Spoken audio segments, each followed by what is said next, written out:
like to welcome everybody to the 2024 deliberative session for the Amherst School District. My name is Ellen Grugin, and I'm the moderator for the Amherst School District. I'd like to ask the body to rise for the Pledge of Allegiance, led by Lisa Eastland.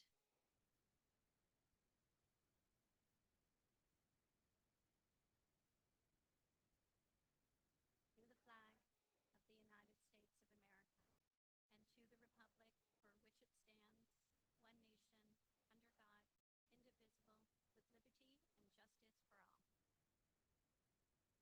Thank you. You could be seated. Thank you, Lisa.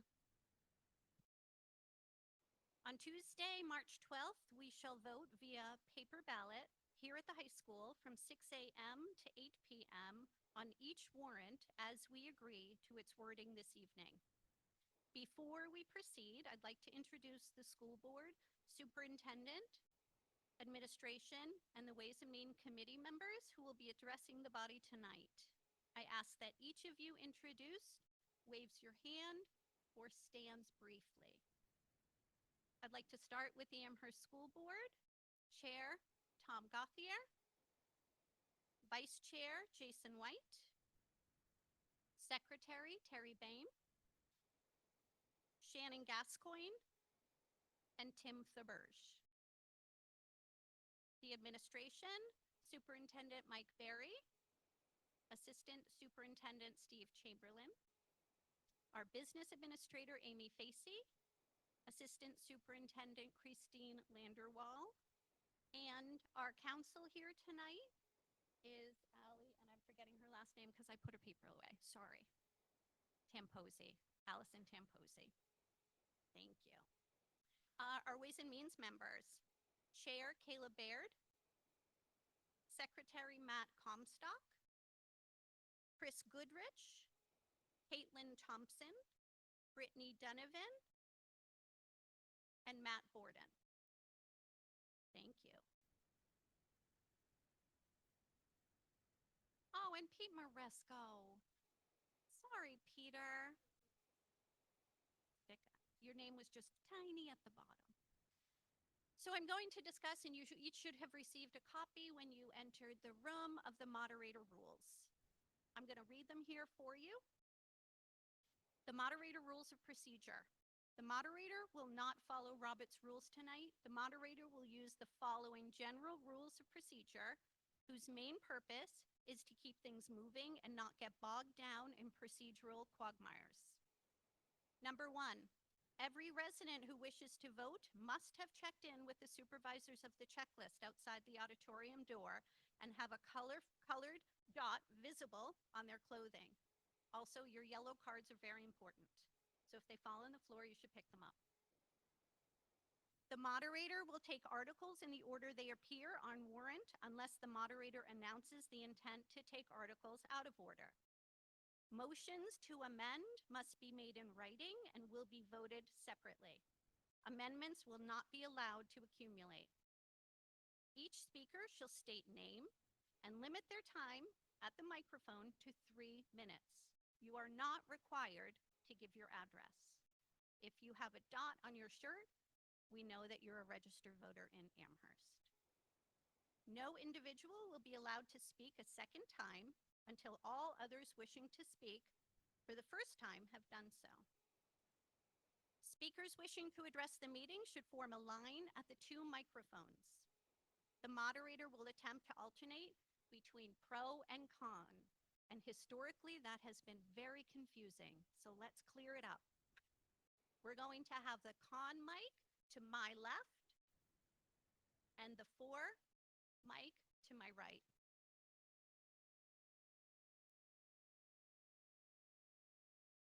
The moderator will only accept a motion made at a microphone. No motion to call the question shall be accepted by the moderator until there has been sufficient debate on the article. A motion to restrict reconsideration in accordance with RSA 40, Section 10, should be made immediately following the announcement of the vote on that article. The moderator will dispense with reading the warrant at this time. However, each warrant article will be read when it is moved to the floor for deliberation and action. The warrant is also printed in the voter's guide. The annual report and voter's guide to official ballot voting will be sent to all residents prior to March 5th. There will be election of officers as well to the following school district. We have one opening for school board member for the ensuing 3 years. I'd like to introduce Superintendent Mike Berry to discuss the Amherst School District's status.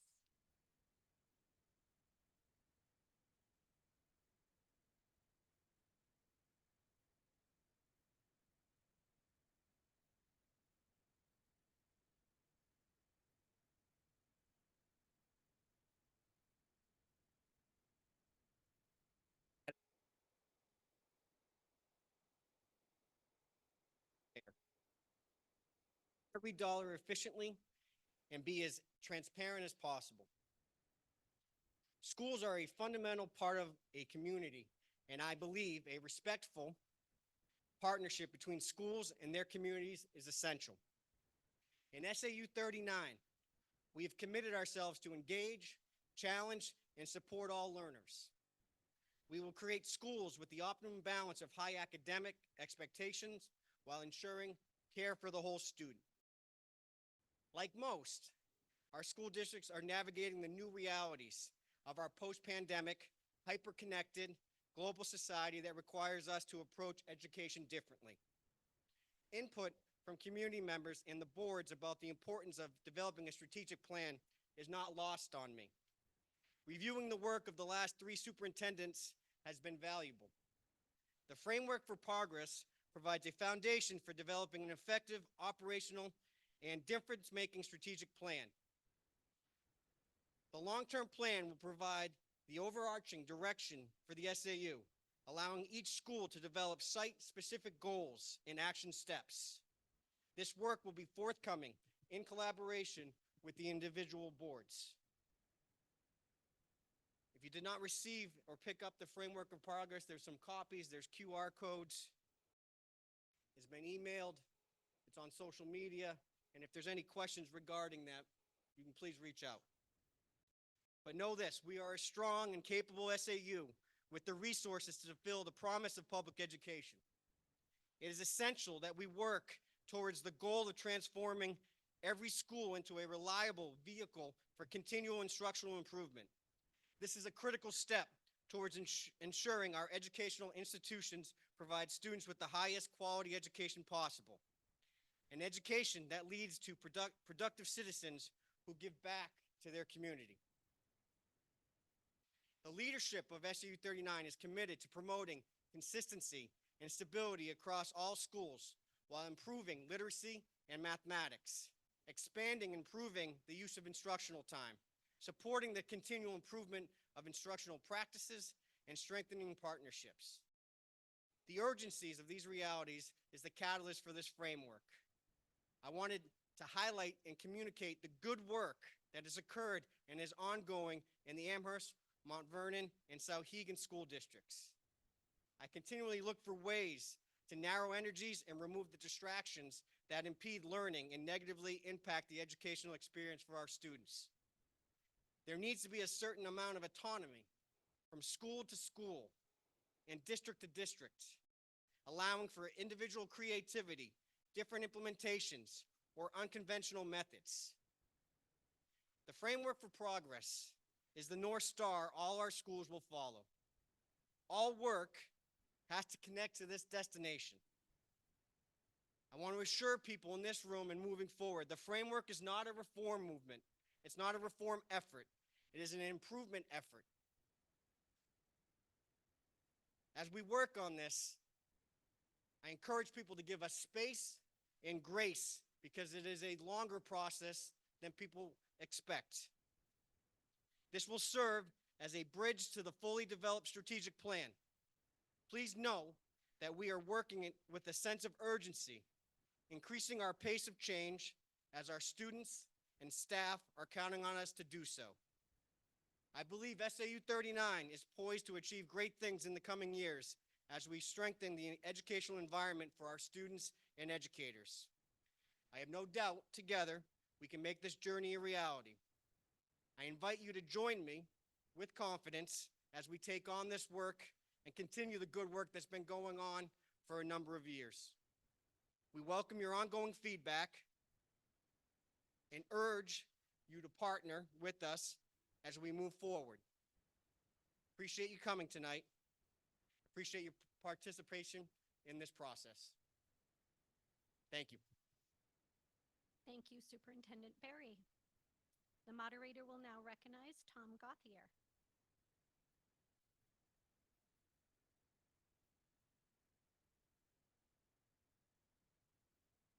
And thank you. Thank you, everybody, for coming tonight. I'm glad that the weather is better than it has been in previous years when we've done this, and hopefully it will continue to improve before voting day on March 12th. Before I get started, is it possible to turn up the volume on the Zoom as well? I had a couple messages asking if we could turn that volume up a little bit. Probably not while I'm talking because I yell, but certainly while Mike was talking, while others may not be as loud when they speak. So as we dive into tonight, I'll go through the first couple of slides just as an introduction. I'll preview the 5 articles that we'll have, as you can see on the screen tonight: the elementary school construction project bond. We have our budget, the default and the proposed that we'll go into the details on. We have a contribution to our capital reserve fund for long-term building maintenance. And then we're actually proposing 2 new trust funds, one to support ongoing technology needs and planning, and then a second to fund a fleet of vehicles that will support and provide supplemental transportation in the district. And I do use the term fleet a little bit broadly, if you will. We're not looking for 75 vehicles by any means. It'll be a couple of 12-passenger vans built up over time. So before I turn it over to Shannon and Terry to talk about Article 12, I do want to just go over some of the budget drivers and some of the storylines behind this year's budget. Main goal for the board and the administration was to present a budget that would pass muster with voters for the first time in 3 years. We're currently operating under a default budget, as we've mentioned a few times now, for the 2nd straight year. So using a zero-based budgeting approach, Mr. Berry, the administration, and then the board are presenting the budget that you'll see here tonight. Before we dive into the themes and how that budget was actually crafted and what it looks like, I did want to speak briefly on that zero-based budgeting approach. I think that there's maybe some misunderstandings here or maybe some disbelief as to how this actually works. So this budget is put together starting at $0. It is not based on the starting point of last year's default budget. Tim will have more on that a little bit later on tonight. So with Superintendent Berry and the administration, every expense that was put into the budget by department heads, building leaders, administration, it's been fully justified. There's been rigorous input at the building and department level, many conversations, investigations backed up by data to make sure that every item in this budget is fully justified and needed. The intensity and ownership of the budget under a first-year superintendent has certainly ratcheted things up as well. And then from a board, that pressure has been added on there, as some of our discussions indicated, because we're trying to get a budget passed for the first time in 3 years to give us a good level set and a reset heading into Mike's 2nd year next year. Now, of course, we say zero-based budgeting, everything starts at 0, but we do know that some categories fill up pretty quickly. We know we're going to need teachers. We know that we'll look at Roger Preston's maintenance plan and see what's coming up for repairs. So some categories do fill up pretty quickly, but it doesn't mean that they're analyzed or discussed any less strenuously. But then when those items are put into the budget, some of those questions are, is this the best way to accomplish the task? Do we need every teacher or staff member? You'll see tonight that we have removed a full-time teaching position from AMS because it wasn't necessary to meet our class size goals. So we're not just keeping positions on to keep them. We've also reduced paraprofessional staffing based on student needs in those one-on-one categories. So there has been work to reduce our largest light item as well because those positions weren't needed. We've also looked at were budget items foreseen and were they planned for in past years, or is it a surprise this year maybe because of a student need? We've seen a little bit of that with special education transportation. Increased needs means we need to provide that transportation and those costs go up. And then lastly, do we have the data to back up a budget item? And then can we be creative to fill a budget request, or can we even do without it altogether?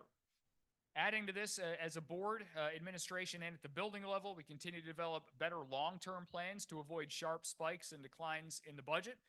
You'll see that with the capital reserve funds and the trust funds that we're looking to start and then continue funding tonight. We also continue to work with the administration to make sure that If you've seen Roger Preston's or heard about Roger Preston's budget for the facilities department, we want every department to have a budget like that with a solid 5-year plan, because that does allow for more long-term planning, but also that budget stability that we talk about. Specifically, getting into the creation of this year's budget, 3 central themes, as you can see, drove decisions. We had a focus on reading, using evidence and research-based practices, as Mr. Chamberlain has mentioned about 6,000 times over the last year and a half. We all know that literacy is the foundation upon which a lifetime of skills are built. We want to capture and expand instructional time wherever we can, ensuring that every minute in the day counts. And if we can get more minutes, we'll certainly do that.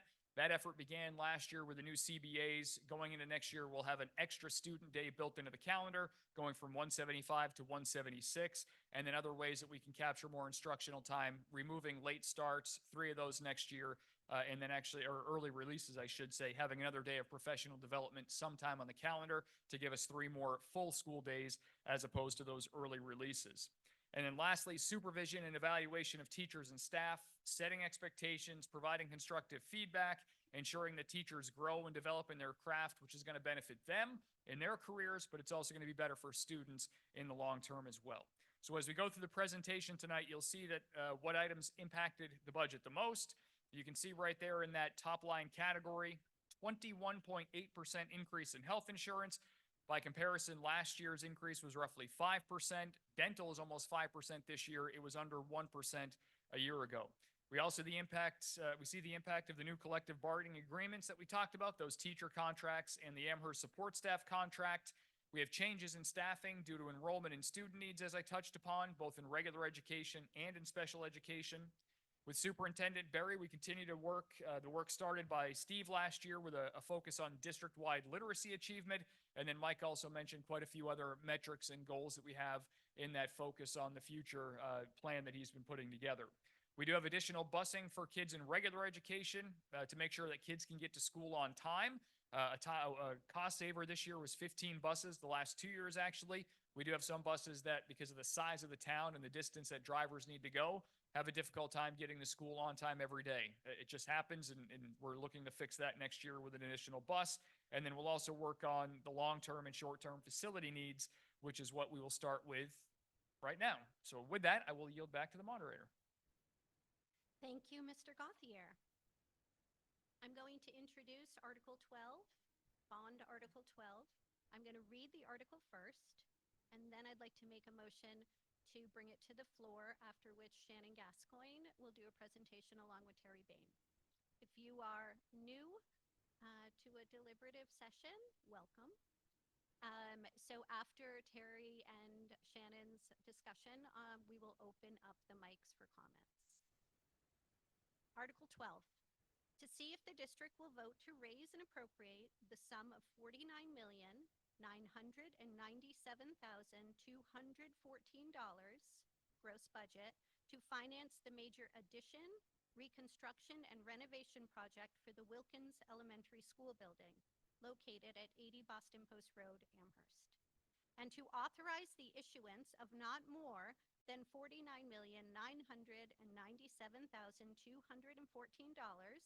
of bonds or notes under and in compliance with the Municipal Finance Act, RSA 33:1, as amended, to authorize the school board to apply for, obtain, and accept federal, state, or other aid, if any, which may be available for said project, and to comply with all laws applicable to said project.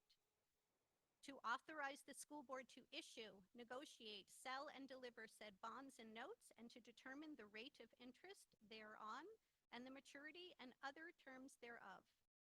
And to authorize the school board to take any action or to pass any other vote relative thereto.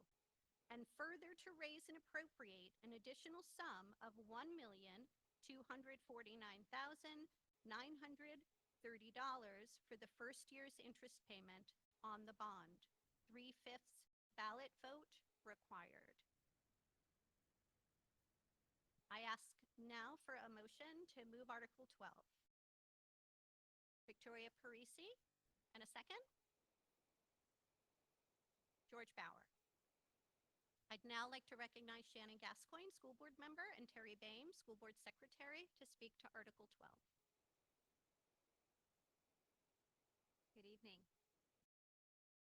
Good evening. Good evening. Okay, great.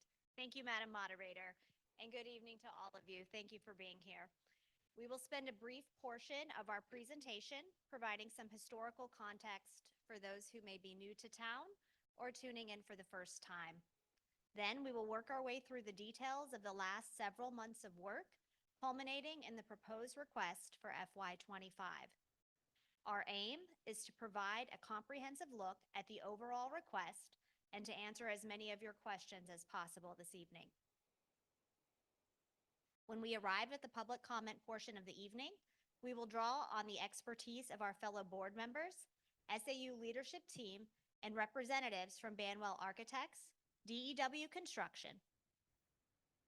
Before we dig in, we would like to take a moment to thank the members of this year's Amherst Building and Grounds Committee. This group gave generously of their time, meeting multiple times a month to pore over numerous iterations of floor plans, designs, and cost. They are an indispensable part of the process, and we are grateful for their participation. The Amherst School District has grappled with capacity issues for decades. The 20-year-old portables still housing students in the back of Wilkins are a testament to this. Wilkins opened its doors in 1967, and according to A Sleeping Town Awakens, A History of Amherst, New Hampshire, a 14-room addition was needed almost immediately. In short, we've struggled with the need for more space from day one.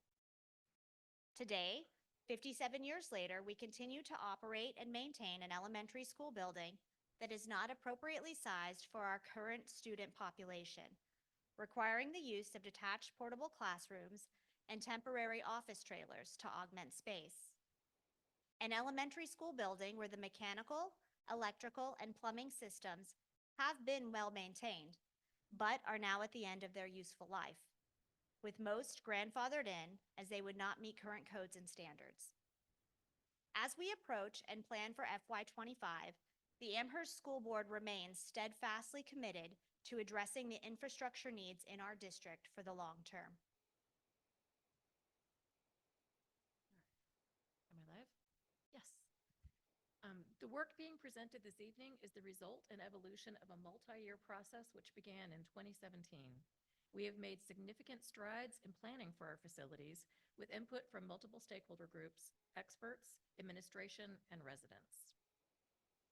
Thanks to your continued support of our Capital Maintenance Reserve Fund, we completed a small section of the roof at Amherst Middle School last summer, and we'll be completing a larger phase of the roof and HVAC project at AMS this summer, 2024. Tonight, we are presenting a revised plan to address our elementary school. The last 2 years have seen defeated bond request for a new pre-K to grade 5 Clark Wilkins School on the existing Wilkins site. Following post-election resident surveys and resident feedback sessions, the Amherst School Board spent time in retreat during the summer of 2023 focused on facilities. While community support for a bond request has received slight gains year over year, the response from you, our community, has been that while you understand the need, the size of the request has been too great. You have indicated that you would also like to see a fully costed renovation addition option. And the majority of you responding to our surveys indicated you would like to see a smaller project brought forward. Additionally, you shared, one moment.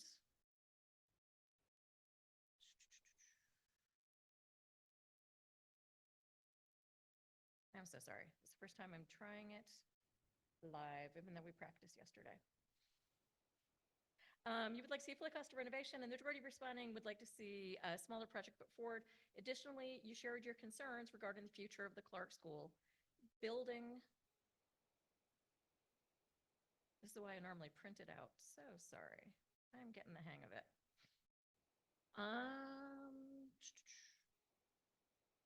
And you had wonders about the utilization of Sauhegan High School. We are grateful for your feedback. The warrant article being presented and proposed this evening strikes a balance between what you have told us and what best meets the needs of our students and educators. With community feedback in mind, the Amherst School Board directed the SAU leadership, along with the Building and Grounds Committee and the building administration at Clark Wilkins, to work with our architecture and construction manager to develop 2 fully costed proposals, a renovation addition and a build-to-suit option, with cost breakdowns for a grade 1 through 5 Wilkins School configuration on the existing site. Bringing grade 5 to the elementary remains a critical component of the plan to both place students where they're most developmentally appropriate and to alleviate a bit of the space constraints that we continue to experience and endure at the Amherst Middle School. The plan also maintains the Clark School for pre-K and kindergarten, where we will continue to maintain and plan for program needs.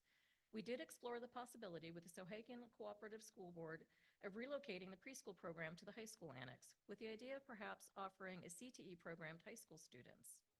After a lengthy discussion, it was determined not to move forward with this idea. Additionally, the Sohegan Cooperative School Board undertook an updated and exhaustive space utilization analysis of current square footage use at Sohegan High School. The Amherst School Board is appreciative of the Sohegan Cooperative School Board and all of their work in this area. As I mentioned, 2 options were fully costed, and the build-to-suit option was unanimously favored by the Amherst Building and Grounds Committee in their discussion on November 29th, 2023, and by the Amherst School Board. Both options and their cost were presented in detail at the January bond hearing, but we'll be focusing primarily on the favored build-to-suit option tonight. As you will see in the following presentation, the build-to-suit option presents the most reasonable design based on the needs of students and our educational program. It is a functional design that meets our present needs and is built to carry us into the future for decades to come. So the design being presented maintains and renovates the existing multipurpose room for use as a dedicated cafeteria. This design represents an 18.5% reduction in overall square footage to last year's plan. This was achieved by removing 2 grades, pre-K and kindergarten, from the plan and working through each space in detail to ensure the final floor plan design was appropriately and conservatively sized. Additionally, adjustments were made to the design for improved value. For example, masonry exterior walls are now concentrated to higher visibility areas and locations of resilience, and masonry interior walls are limited to corridors, toilets, and gyms. This design represents a reasonable and classic elementary school structure. You enter the building into a secure vestibule with an administrative window.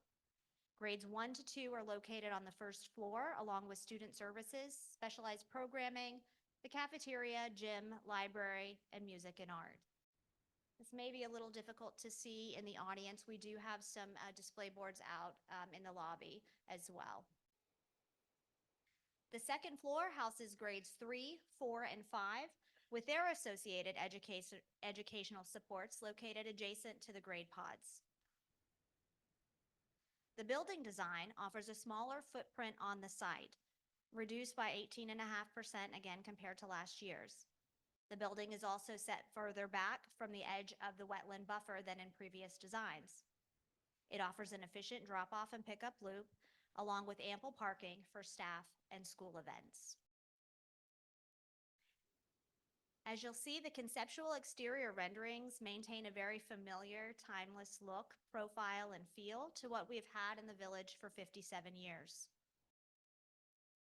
Should this project pass in March, we anticipate a summer of 2025 groundbreaking, with construction complete in the spring or summer of 2027.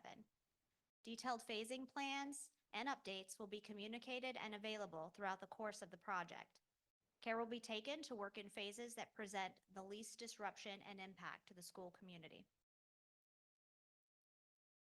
And now we will go over some of the project features. We have grouped the features of this project into 4 categories. This plan offers functional spaces that will endure the test of time, enhanced and present-day safety and security features, new mechanical, electrical, and plumbing systems, and improved traffic flow.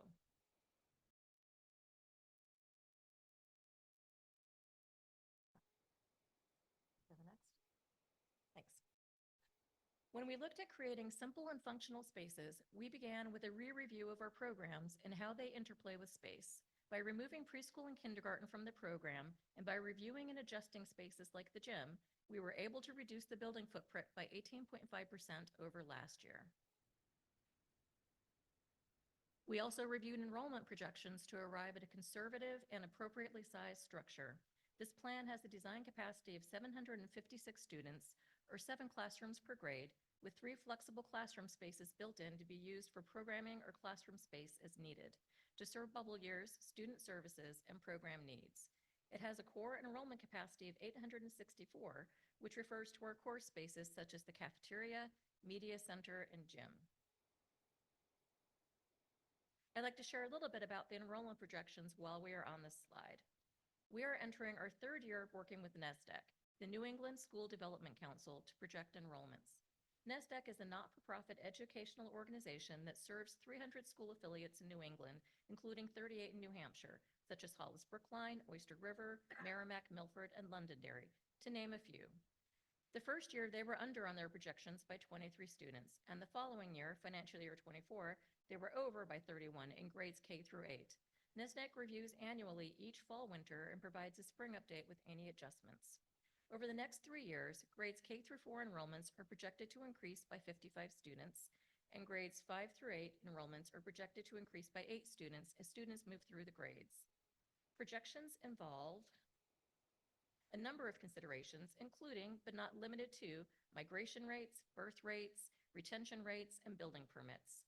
The projections are useful and are just that, projections. This information and the updates provided by NESDEC are used as a guide for resource planning purposes. Because not even NESDEC has a crystal ball, this building has been designed to support a future addition should it be required.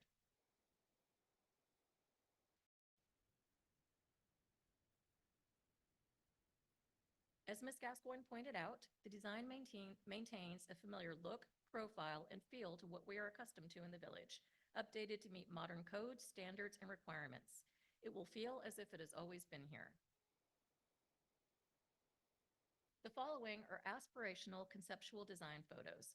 We intend to complete a full update and audit of our existing furnishes, fixtures, and equipment and utilize as much of our existing equipment as possible. The spaces we are creating are simple, classic spaces with natural light and improved ventilation and space. Here is an example of an art room with the essentials, a sink, and project supply storage.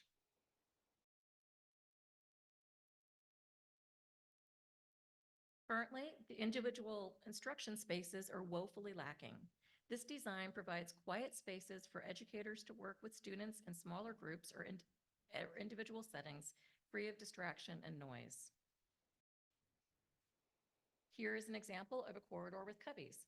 Moving cubbies into the hallway allows for the most efficient use of classroom square footage and keeps those muddy boots and jackets out of the workspace. Here's an example of a music classroom. Again, very simple and flexible. Finally, this slide shows an example of the gym, which will serve as a dedicated space for our physical education program, after-school clubs and offerings, and be available for community use on evenings and weekends. The gym will be accessible through the main entrance, while the remainder of the school may be locked down. Now we will talk about the safety and security features. I know this topic is of special interest to many parents, and as an active member of the Community Emergency Response Team, or CERT, in Amherst, I also believe in being proactive and prepared. A new building will feature present-day safety and security features, including, but not limited to, a front entrance sequence designed to meet Homeland Security emergency management specifications, removal of the need for detached portables, and an upgraded alarm and phone system and comprehensive camera system. A new building will address the deficiencies shown in this slide. It will also offer enhanced and secure exterior doors, an improved fire safety system, including a voice evacuation system in compliance with current codes. Yeaton and Associates out of Bedford, New Hampshire conducted an additional and updated review of our mechanical, electrical, and plumbing systems and designed the specifications for this option. Last year, the board informed you of the deficiencies of this building. This year, we're sharing how this plan addresses those deficiencies. Some of the features of a new building with new systems include energy-efficient systems, systems that meet present-day codes and standards, and improved ventilation systems. Temperature control, automatic lighting controls, and a new switchboard and panel, to name a few. Anyone who resides in the village has a reason to drive through the village between the hours of 7:30 a.m. or 8:15 a.m., or between the hours of 2 o'clock and 2:45, or for any caregiver who has ever experienced pickup drop-off at Wilkins, knows that the current site design does not efficiently or adequately support our community. The draft site plan that you see before you is developed by the civil engineering firm of Ty and Bond. It is in its conceptual draft form, however, test pits and borings have been taken to ensure that the site can be developed as designed. The design proposed pulls 75 cars off of the road during parent pickup and drop-off. This is approximately 45 more cars than what we have capacity for today. Additionally, the parking lot is increased for school and community events. Currently, at every school or community event taking place at Wilkins, the fire lane is repeatedly blocked by parked cars and overflows into the street along Boston Post Road.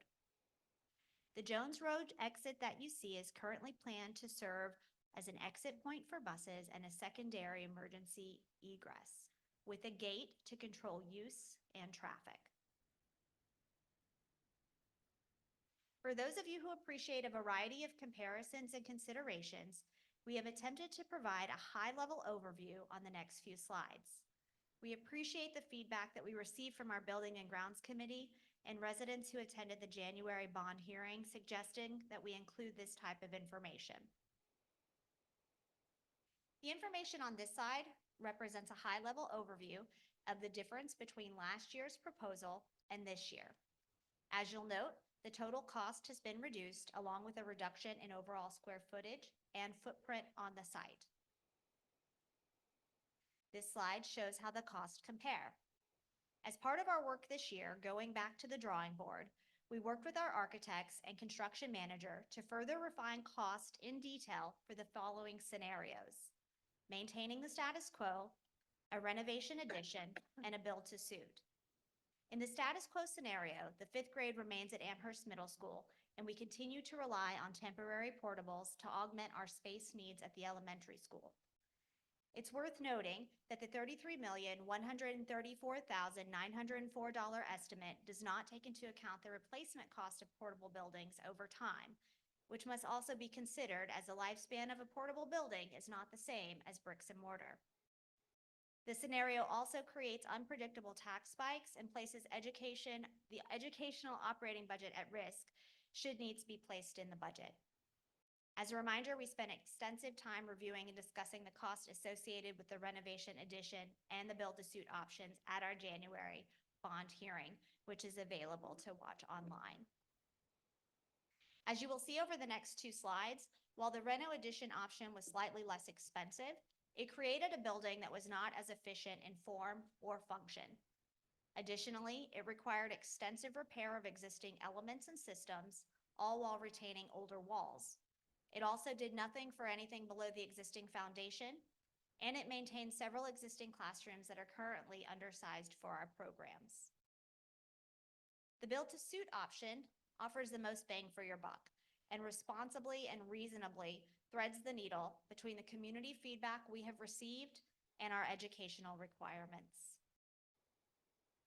The next 2 slides are a high-level representation of how the current building compares to the proposed in terms of space. Now, when you're looking at these tables, please note that these slides represent 2 categories: general education classrooms and special programs and student services. The cafeteria, bathrooms, hallways, administrative spaces are not included in these comparisons.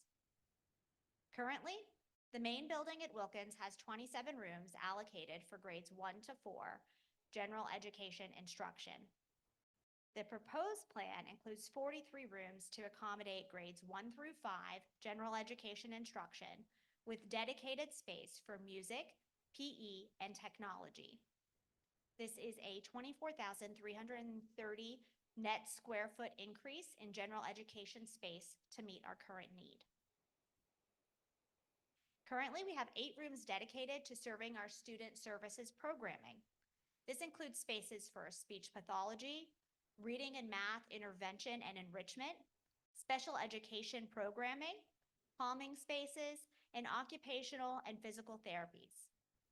Many of these spaces are doubling up and utilizing any pocket of space in the building they can find.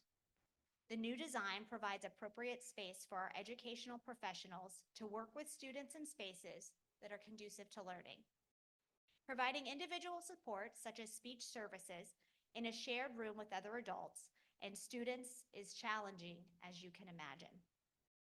Additionally, this increase accounts for 3 flexible classroom spaces, which may be used for student service programming or general education classroom space as needed to accommodate enrollment requirements. This is a 7,206 net square foot increase in student services space to meet our current need.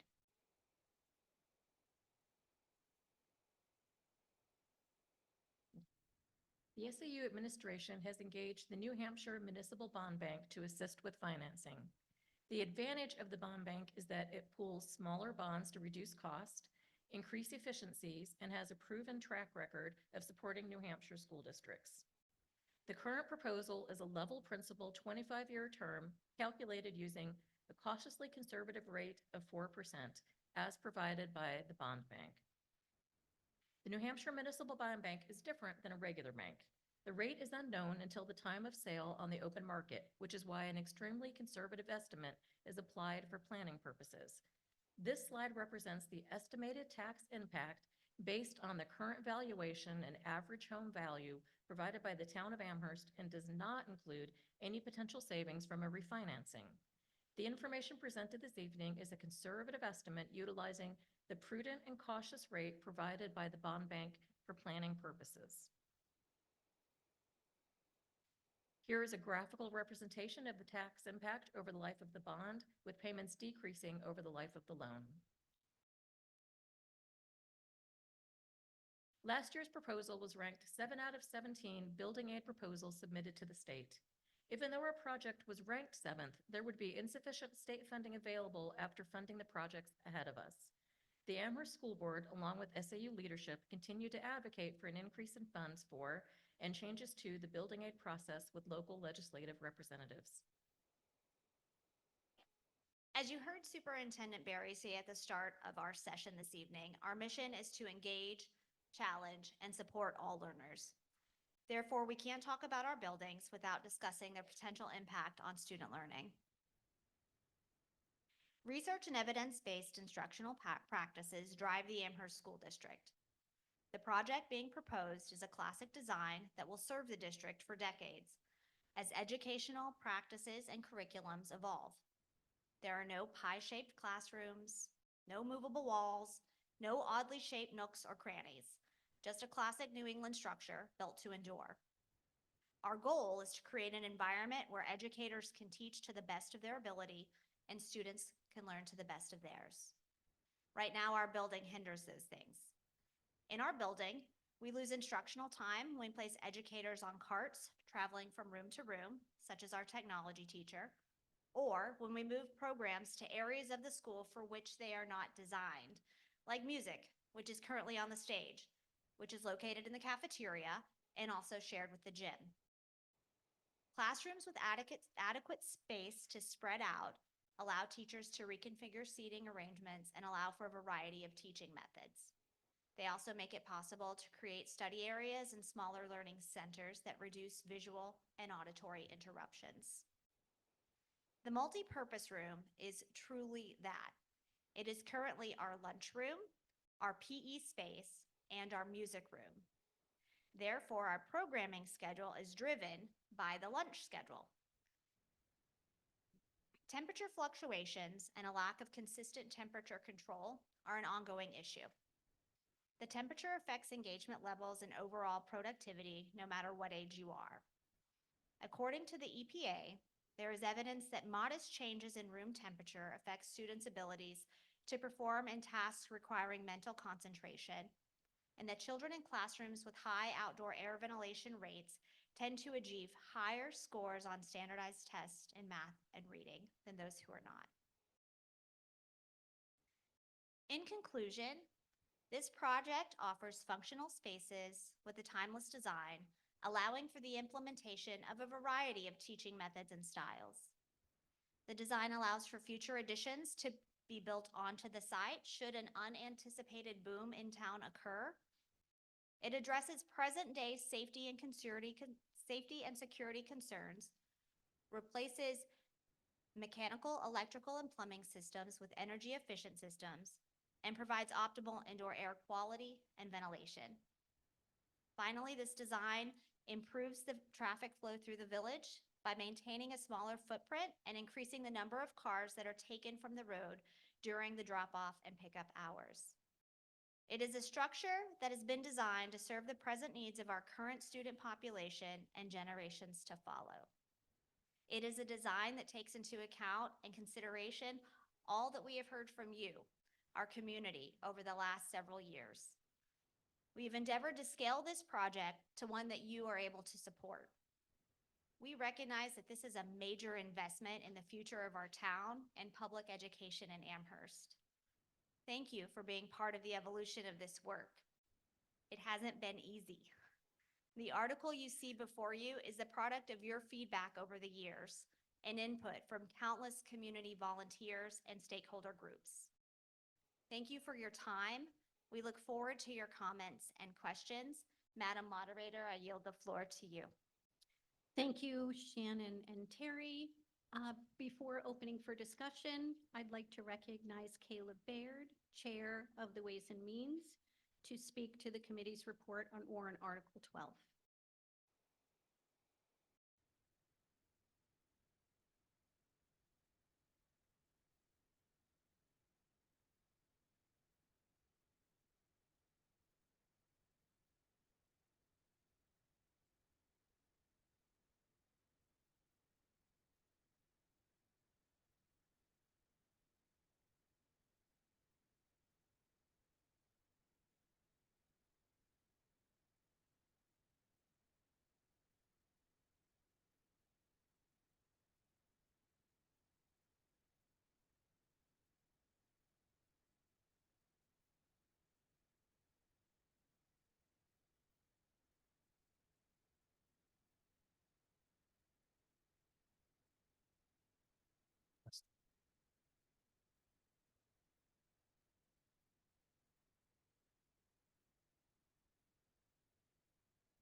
Thanks, Ellen.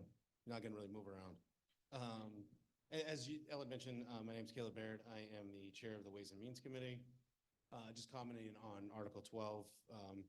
By engaging in extensive conversation and research alongside the Amherst School Board, as well as the staff and leadership throughout SAU 39, the Ways and Means Committee unanimously agreed that this project is in the best fiscal interest of the town, with a vote of 7 in favor, 0 against, supporting Article 12.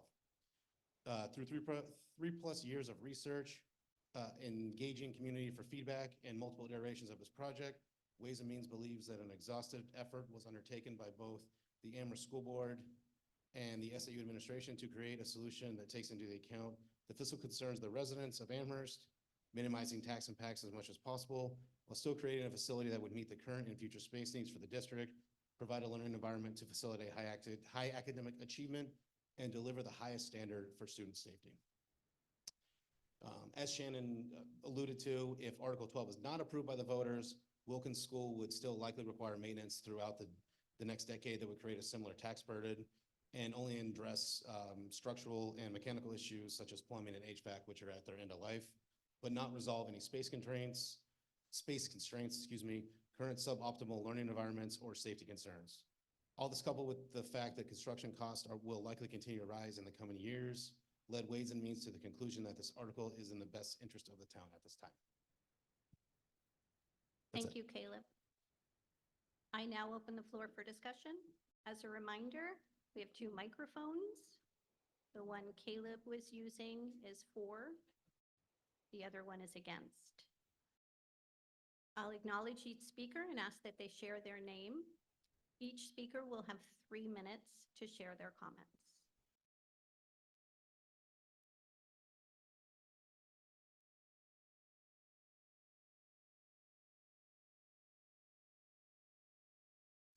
Hello? Is this working? We can hear you. All right. Aaron Kaplan, Amherst, New Hampshire. The voters of Amherst have twice said no to a sprawling new school, yet you propose another oversized facility that will be larger than Wilkins, AMS, and the portables combined. Even your architect lists under drawbacks the long walk from beginning to end of the building. At the recent December 5th Amherst board meeting, an elected official, school official stated, "We've exhausted the conversation. If anyone is surprised by this proposal come March, then shame on them." Well, I am surprised that after years of being asked to weigh all options, the Amherst board refuses to do so and has apparently misinformed the public on the matter. Early last year, a Sauhegan board member implored you to approach them to discuss moving 7th and/or 8th grade into the underutilized annex. Instead, this board proposed to put preschool students in the annex, which was unsurprisingly shut down. However, Sauhegan's September 11th minutes clearly state an open invitation to discuss other uses for the annex. Despite that, this board apparently chooses to smear the Sauhegan board and misinform our citizens that Sauhegan is to blame.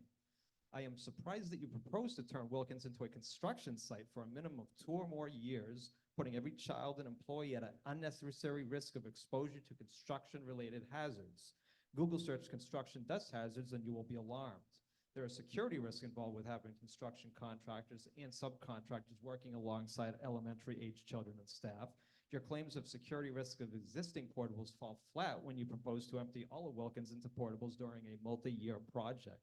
Construction sites are hazardous, as evidenced by the following incidents and lawsuits related to your contractor: a construction worker's death caused by falling material on him at a hospital construction site, Vermont OSHA safety issues violations issued to do construction, which were dismissed on a technicality, Treetop Condo Association that sued due for faulty construction, including chronic roof leaks and faulty boilers, the very items you propose to fix with this project.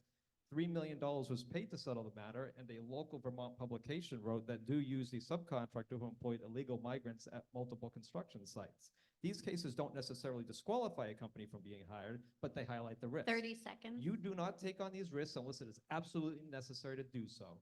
The Mount Vernon board is considering pulling the 7th and 8th grade from AMS while this board proposes to expand.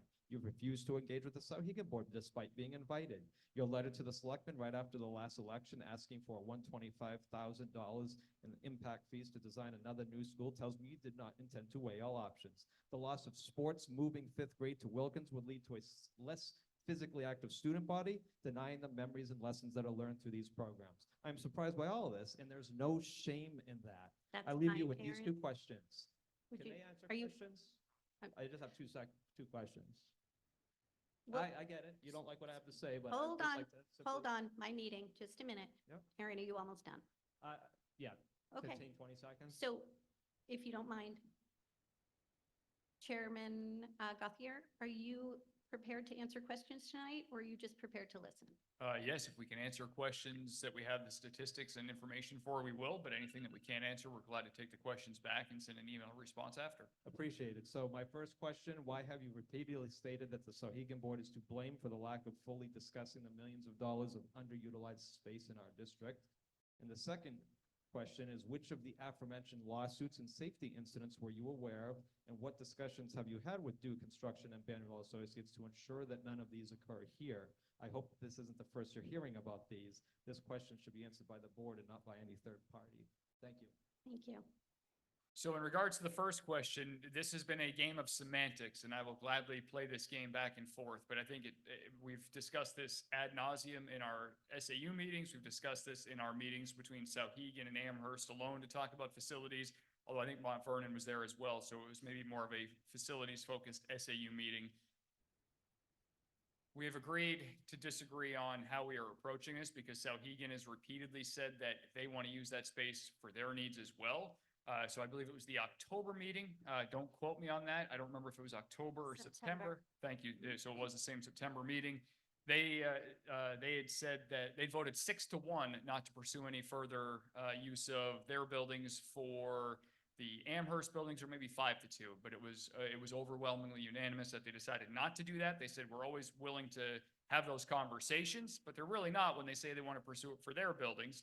And I know Stephanie Grund is here, so if I'm misrepresenting anything, Stephanie, it's certainly not by intention. So our thought was that we don't want to put 7th and 8th grade in that building. It's not developmentally appropriate. And then we also wanted to use preschool as a potential secondary education learning atmosphere opportunity for Sauhegan students.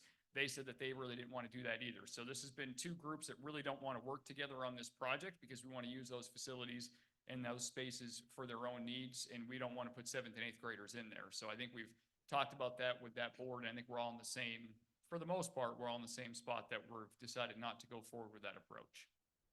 Thank Tom, you. do you mind if I just add a little Please do. color to that as well? So, I think it's worth sharing that at that September 11th meeting, and it was a very, there's been a lot of back and forth, but I think that was a very great meeting. It was collaborative. There was a lot of work undertaken at that meeting, and it was noted multiple times that adding an additional grade or grades of students beyond 9 to 12 would create significant crowding and constraints in the main building here at Sauhegan.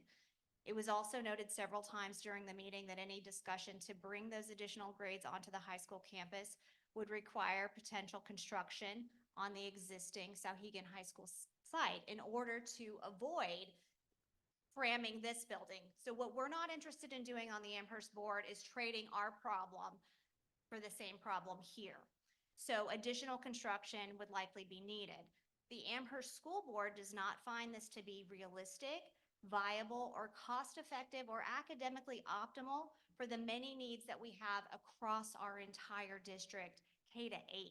And Sauhegan High School also has their own needs here for their curriculum and for their building. So I just wanted to add a little bit of color. I wasn't at the meeting, Chairman Gothier was, but I did watch it and have watched it several times preparing for this meeting. So thank you, Tom. All set? Set. Thank you. Any other discussion? Oh, question two. Are you, I don't have any information on that. I'm not really, I don't feel that I'm in proper position to speak on any suits that they had. So I think that you can refer that to DEW if you have questions on that, but I am not comfortable speaking on anything that I was not involved in of such a nature. But I believe that we did vet companies and we did do RFPs, and this was the company that we chose to go forward with. Open for discussion. Please state your name. Good evening, Dwayne Purvis, Amherst. Thank you. Do not support the ASD building project again. To be clear, all buildings are assets of the community to be used for the purposes of providing public education. We elect school boards to govern the school districts. We want to trust school boards to make honest and reasonable decisions as to the best possible educational outcomes. JFAC, or Building and Grounds, has advised the ASB to make yet a third request for the demolition of the Wilkins School and to build a new Wilkins School. However, JFAC and the ASB have refused to consider examining utilization of any available school space for the middle school community. This was made clear at the May 21st, 2020 meeting, I believe, of JFAC. In fact, both JFAC and ASB have vigorously shunned any suggestion to reconfigure the school district by cooperating with Sauhegan to expand the cooperative for both 7th and 8th grades. Sauhegan has demonstrated both in September 2022 and then again in 23, and the administration even acknowledged then that there is available space. No one has had any kind of discussion or analysis as to how it can work. There has been a lot of talk about we don't want to do it. So, as it was mentioned prior, Sauhegan has a standing offer to any SAU 39 school district to just ask, and they'll work together to determine how the new cooperative could look. Also, ASB has not considered the merits of having a lower elementary school using existing space, a lower elementary school, 1 through 3, and an upper elementary school, 4 through 6 at the AMS site, the 1 through 3 at the Wilkins site. This could be a reasonable use and responsible use of the existing buildings. Sadly, both JFAC and ASB insist on new excessively large elementary school relocating 5th grade down to the lower elementary school and creating more congestion within the village. 30 seconds, Mr. Purvis. Thank you. Even more unfortunate is the unnecessary expense will be levied on 100% of the taxpayers. Keep in mind, this is a generous town. 75 to 80% of us don't have children in the schools. All residents don't have children in the school. The failure of the ASB to seriously consider or encourage a strategic plan and proven instructional methodologies for better educational outcomes are serious concerns. Amherst schools once had academic Time's up. outcomes. Thank you, Thank Mr. Purvis. The balance of this, I'd like to. Please give that to the clerk. Lisa Eastland, I just have a quick question for you. We have started voting on this a couple years ago. This is third time around. Every time the school board comes back with a lesser project. If it goes to the vote and the vote is no, are we going to come back with another lesser project? Like, there's no incentive to keep saying, like, there's no incentive to say yes, because every time we say no, we come back with something less, like less of a building, less money. So why should we say yes this time if there's always a way to come back and say, well, we can make it cheaper? Well, I would say it's not just cheaper, Lisa, it's also a scaled down version as well. So it's it's no longer moving pre-K and K over into the Wilkins building. So year one, it was pre-K through 8, 2 buildings being renovated, and then doing something with Clark that was TBD. I think last year we ditched the middle school aspect of that project, so it was just pre-K through 5 in one building, again ditching Clark. And then this year it's a grades 1 through 5 complex with Clark still maintaining Clark still for pre-K and kindergarten.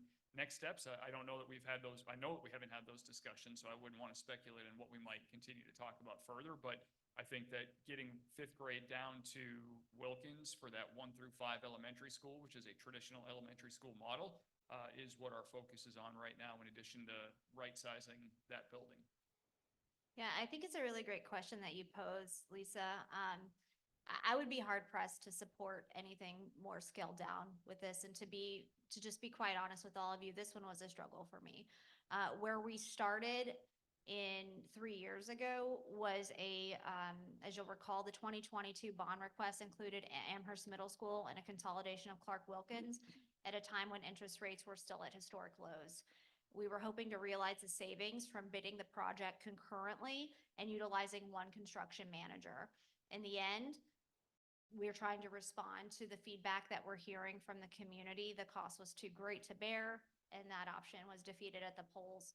Last year, we offered just the elementary school portion of that project, again, defeated at the polls. The current plan presented is really in direct response to all of that feedback. We really are trying to, as Terry said earlier, thread that needle between what we've heard while still managing to offer something that serves the best needs of our programs and our students. To directly answer your question, in my mind, I don't think we can scale back any further from this and bring something, of this magnitude forward again.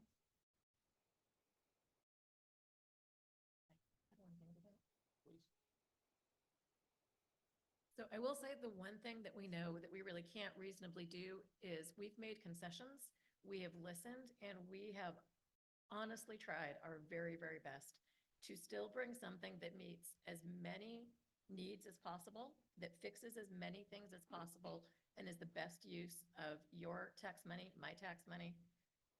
At this point, the one thing we do know is that year over year costs tend to go up. Traditionally, it's a 4% increase year over year. So probably if it doesn't go through this year, the very same project would be on next year, but at a higher cost, because year over year cost increase. So at this point, the scale really can't go down anymore. Not to accomplish what we need to accomplish. We will still have better programs. We will still have more safety. Well, the thing that started us down this road, and I, being the oldest serving member of the board, I was here for the very beginning, is that we had many large systems that were going to be end of life. And we said, we have really big things coming at us. How do we address that? And then how do we also address the fact that we are quite literally out of space? We have people meeting in closets that have been converted into meeting spaces. We have meetings happening in trailers because there was no private space to have meetings with parents.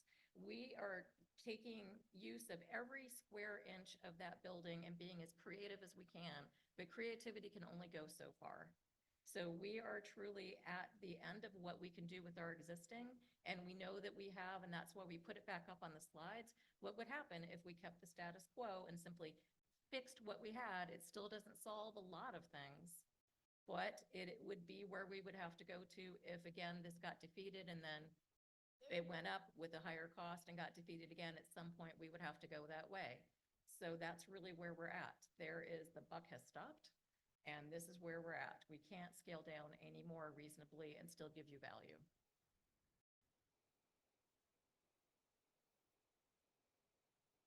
Wait for the mic. Okay. Victoria Parisi. I want to thank the Amherst School Board. The needs have not changed. The reason why you brought this to the community years ago is the same reason that you're bringing it now. By backing down when the community has voted no, shows you and shows the rest of us in town who do go in the schools and who do understand the need, that the need is still present and the need needs to be addressed. And while it's changed over the years, I appreciate a variety of people. We've had change in administration, we've had change in school board members, and we've had change in Ways and Means members, and yet the same project keeps coming back. So I appreciate that. I also want to express appreciation for the Sohegan board. Amherst students go to Amherst School District and the Sohegan Cooperative School District. They are the same student. When I began working on this project years ago, I only had children in the Amherst School District. If I had only focused on the Amherst School District, my now Sohegan Cooperative School District students would be missing out. That would have been wrong of me. Thank you to the Sohegan School Board members who are addressing the space and what the best use of space is for our students who are in grades 9 through 12. It's much appreciated by many of us. Thank you. I'll go to the against mic. Go ahead. Hello. Jeff, it's on? It is. Okay. A little louder, Jeff, if you don't mind. Folks on Okay. Zoom are having a hard time hearing. Yep, I can be louder. Jeff Candido, Amherst.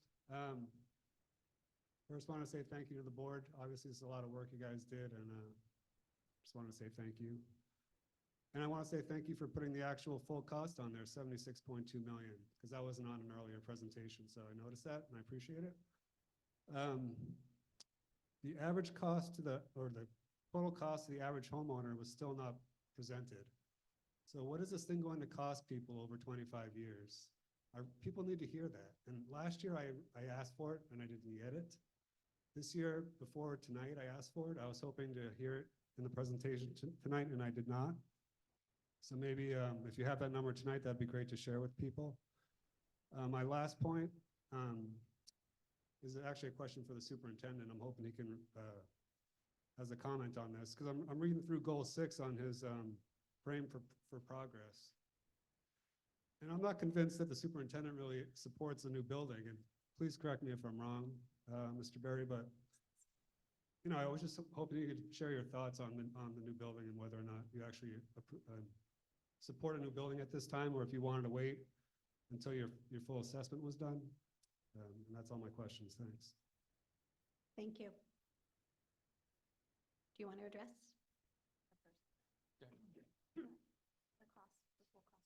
Yes, so Jeff, thank you. So the full cost, we can get that back to you. I don't have that number off the top of my head here, but because we have to go back and actually do the math for every single year and figure out it's $1.60-ish in that second year, which is the high water mark. So based off of $1.60 at $482,000 for the average home, do the math on that, you're looking at, what is that, roughly $640 that first, or that high water mark, and then going down to roughly 80 cents for the low mark. So you're looking at roughly 420 at that point. So we can find out all the years in between. It's just gonna take some time to do that math and get the exact numbers. Keep in mind though, that if we do that, it is only an estimate. A lot of factors will go into that. Refinancing of the bond at some point, we can do that once, which would change the calculations. It's certainly only an estimate. We don't know what that 4%, the reality rate is going to be. It could be lower, which would obviously change it. We don't know what the valuations on homes will be. They'll do another evaluation, I want to say next year, 2025 maybe.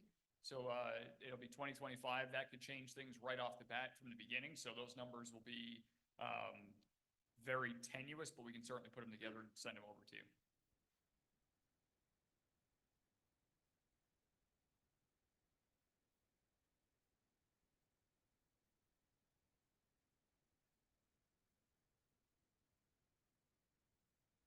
Freudian slip, I think, Yep. Jeff, maybe. So for me, this project's been going on for numerous years. A lot of people have been involved in the project. As Victoria Parisi spoke, many board members, many Ways and Means members, a lot of conversation on this. I've been in this SAU since 2020. I do think the buildings need to be addressed. I do think that Wilkins needs a space to enhance education in that building. The plan that's been developed has been discussed at nauseum, weighed in, and people are coming up with this plan. And as someone who serves at the pleasure of Amherst and Mount Vernon, I do think that this project, is warranted. However, as far as the full assessment, I think my full assessment is complete. I have an extensive, comprehensive entry plan. I've had over hundreds of conversations since June 1st. I've met at length with anyone who's wanted to have a conversation with me about the state of public education in Amherst. I think we've addressed and put in things place to give us a bridge to a strategic plan that is coming down the road. I think we're working at a very responsible and fast pace to address some of the concerns that have been addressed by the Amherst board, Sauhegan board, Mount Vernon boards, and the community members. And I think at some point, we have to, continue to move forward. And if this is what the project that the Amherst School Board supports, and based on what the work that we've done, I think it needs to be discussed further. So I do appreciate the opportunity to address and appreciate the question. Thank you. Thank you, Superintendent Barry. I'm going to go to the forum mic because somebody's been waiting patiently there. If it's appropriate. Please say your name. Can I just ask first if it's appropriate for me to respond as a citizen, not a Ways and Means member? You can respond as a citizen. Okay. I live in Amherst. I wanted to say, first of all, that, I thought that this new school project was needed because what drove it home for me was that my daughter, who's my oldest, started at the Wilkins School, I think in 2002, if they have the years correct. I see a lot of the same teachers that my kids had when they went through the school system. And they had a wonderful experience. They're both now out of college, 5 or 6 years. They're both off on great careers. And I want that opportunity to be there for everybody else. But I see those same teachers are still working in the same environment they were working in 2002. There are upgrades needed. This project addresses those. Now, the other thing that's troubling me, I've heard other options that are available, like using the high school. But I also heard that there's going to be construction needed with that. So if we did that, we would still have to invest the $33 million to update the Wilkins School, because if you want to keep using it, you're going to have to keep the building, all the facilities working properly. So we need the electrical system, mechanical system. So that $33 million is going to be spent, and there's going to be more spent on construction somewhere else. So yes, it sounds like it's something different and it's not addressing new building, but the overall cost to me is going to be the same. So I think this is a well thought through project. I think our teachers need it, our students need it, and that's my opinion. Thank you. Thank you.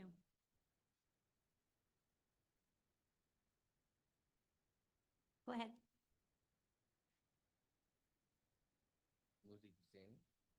Muzi, can you speak up as well? Because it's going to be quiet on the Zoom, please. Can you hear me? I can Okay. hear you fine, but it's the Okay. folks online that are having difficulty. All right. To the school board, thank you for your efforts and diligence and perseverance here. No doubt, Amherst Middle School, Wilkins Elementary School needs a lot of attention and investment. If you recall, I had asked for some breakdown. You have gone from, if I understand your presentation, you're actually adding a net 64,006 square foot based on your current footprint. And if I assume middle of the road, $350 per square foot construction cost, you're saying that 55,242 current amount of space that you have is going to roughly take $23 million to renovate, upgrade the HVAC systems, electricals, mechanicals, all of those stuff. And another $26.8 million to add a total of 40 rooms. You said you needed 16 additional rooms for instructional purposes and 24 additional rooms for student purposes. What are those cost breakdown?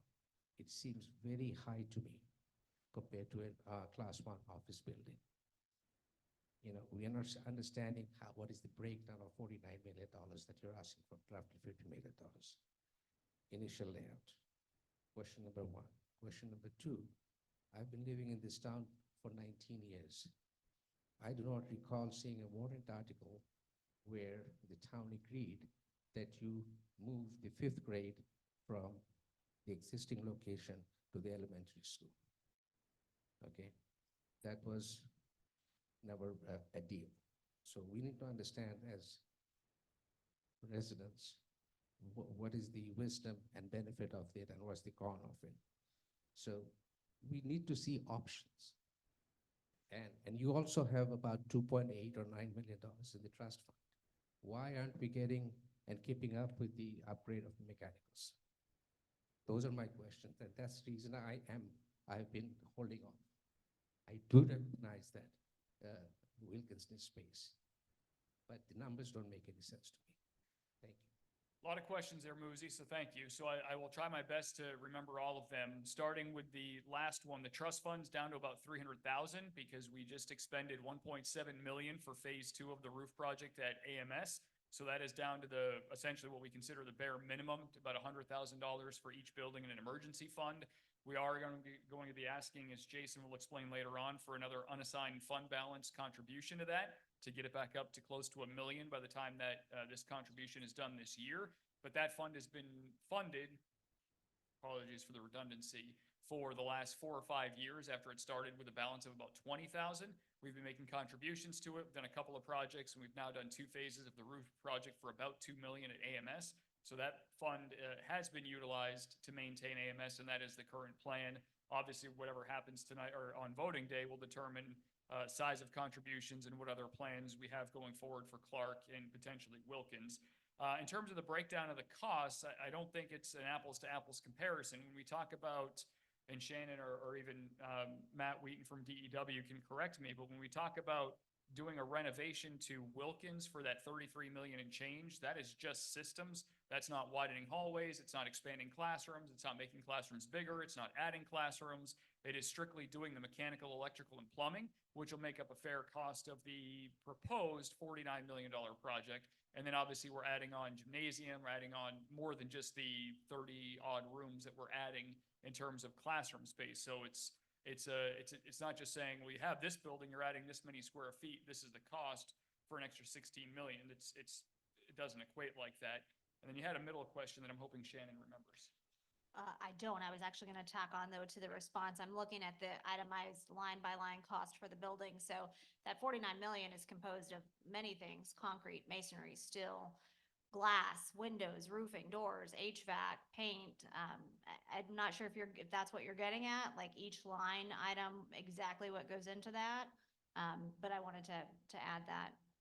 But I don't know what the middle question was. I'll apologize. just excuse Muzi's second question was why bring 5th grade down and why hasn't that been on a warrant article? Probably the same reason we haven't done 7th and 8th grade on a warrant article that everybody seems so eager to do, is that I don't know it's necessary to do that if we want to have those conversations. But I think 5th grade, it's part of the Amherst School District.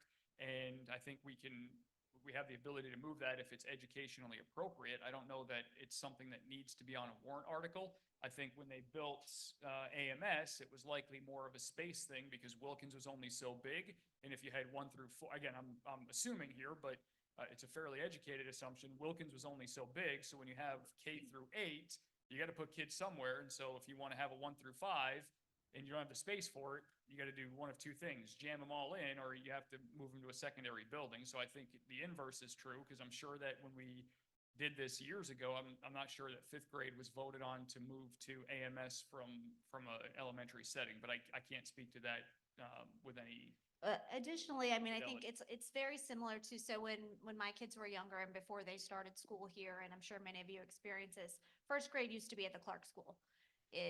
1st grade got moved to the Wilkins School because we did not have space to accommodate our enrollment, so we use the structures that we have in our district to accommodate them. This is no different than that. But that wasn't on a warrant article at that time either. Thank you. Muzi, you've already, no, I'm sorry, you've already spoken once, so if you could just move back, we have a new speaker, and then I'll recognize you in a moment. Go ahead. Hi, Kristen Van Gore. I just wanted to thank the board for coming back again with a very well thought out, very reasonable and practical proposal for our kids and our community. And it really is our whole community. This is not just about the elementary school kids. This is about coming together as Amherst, a town known for great schools, a reason why people move here, and part of the value of our homes that we all enjoy. So whether you have kids in the school today, you had kids in the school in the past, your grandkids are going to school here, or your neighbors simply have kids going to school here, I urge this community to do what we need to do for our children. These are schools that need to be safe. They need to be well constructed for learning. They need to be well ventilated. And thank you so much to the board for focusing on those very basic health and safety and learning features that all of our kids deserve and have a right to. So I really appreciate the effort, and I just encourage those in the room today to really reflect on the comments that you're making and think about what that says about us as a town and us as a community. Thank you. Is there anybody new who would like to speak before? Hi, go ahead. Hi. My name's Elizabeth Purvis. I'm an Amherst resident. I'm Dwayne's daughter, obviously. I went to the Amherst schools, K through 12. And I just had a few questions I wanted to pose to the board. Thank you so much for the thoughtful proposal. So a few questions. Firstly, the proposed schedule for renovations. I was wondering, because that wasn't broken down, what that would look like. There was a previous speaker who posed a question of safety concerns, as well as how these students are going to learn in a construction environment. So that's my first question. Second question was about the breakdown in cost. The board mentioned that this is a conservative estimate. I was wondering what the liberal estimate looked like. I know when I budget, I personally like to give myself the conservative estimate of what I would like to spend, but I also allow for additional funding and what that looks like. So I was just wondering what the liberal estimate looks like for the taxpayers, what that burden would be. And then my last question is in terms of the building usage, excuse me. There's 43 proposed rooms because of an increase in enrollment size. And I'm wondering what the breakdown would look like for anticipated class size. Would that lead to more hiring of teachers in order to fill these spaces, make class sizes smaller, or are we going to increase the class size, or are we going to keep it consistent? What will that look like in the future? Because that obviously directly impacts the quality of the education. So I was wondering if the board had any information on those three things. Thank you. Yeah, those are all great questions. Tom, I can start with the last one. We can Go ahead. trade off. So great questions. Thank you. So in terms of staff, we'll be working within the existing FTEs. We're bringing a grade level down from the middle school, therefore reassignments are likely in terms of our, so the 43, I don't know if we can pull that slide up that shows the number that she's talking about. That might be helpful I'll get there. for this. Thanks. Everybody close your eyes so you don't get motion sick. Yeah, it's under that, no, I'm not sure which way you're going. We're going backwards to the front. 61. It's slide 61. Thank you, Terry.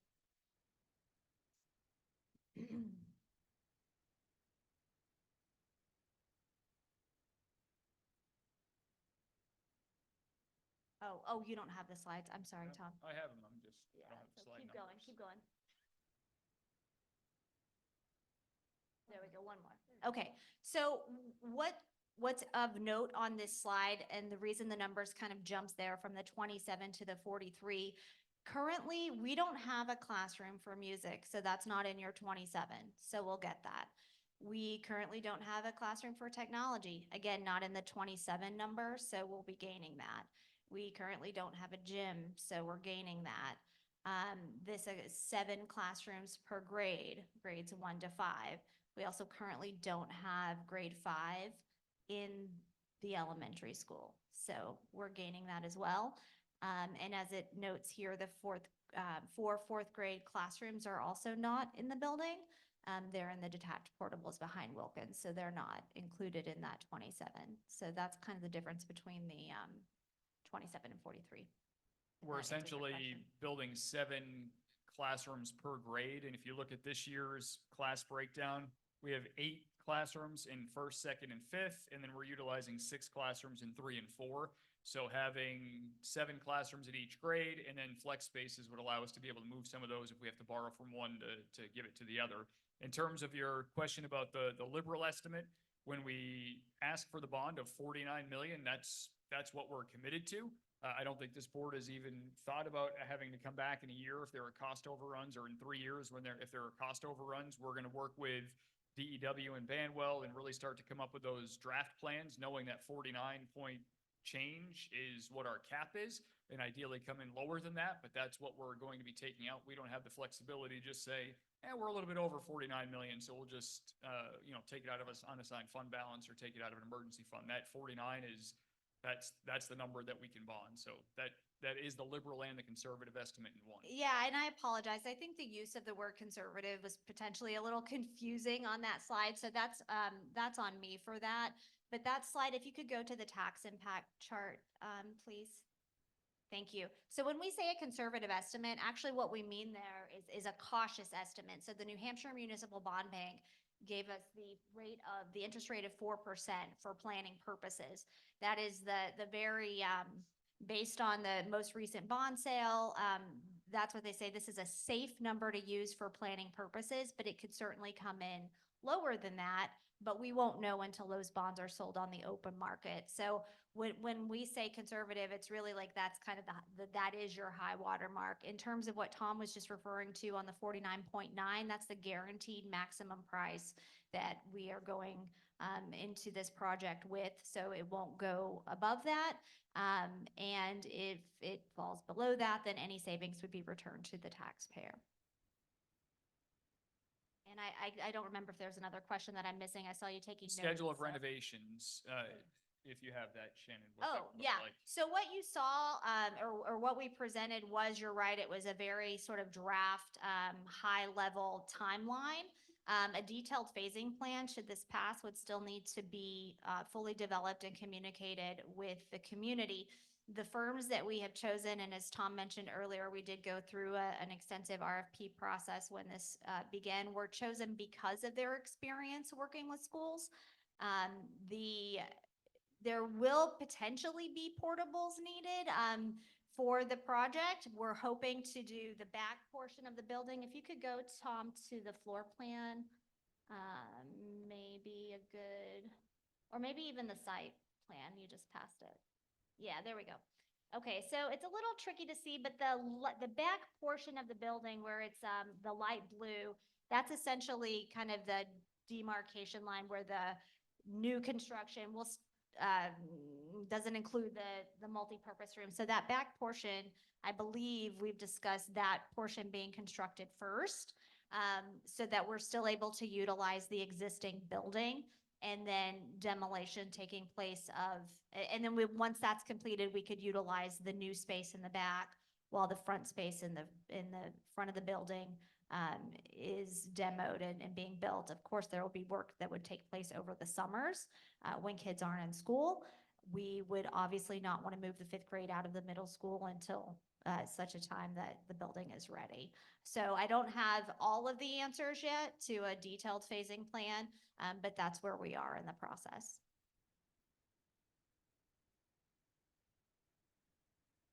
Yeah, can we actually have, Ellen, we'll have Matt speak to this if you don't mind, Matt? Oh, yes, just please. With any further detail? Sorry.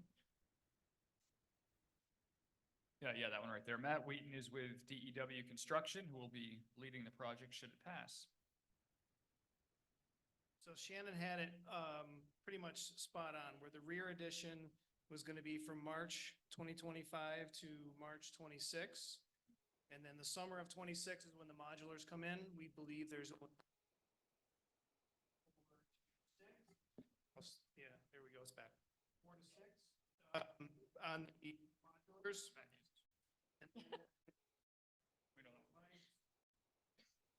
And then once the rear addition is built and the modulars are in place, we demolish sort of the center part of the school and construct that from August 26th to August 27th. So there's only modulars being utilized for approximately 12 months or so because the modulars are going in summer of 26 and we're done summer of 27 at the latest. Thank you. Are we all set? Sir, I'm going to go to the other mic. Somebody's been waiting.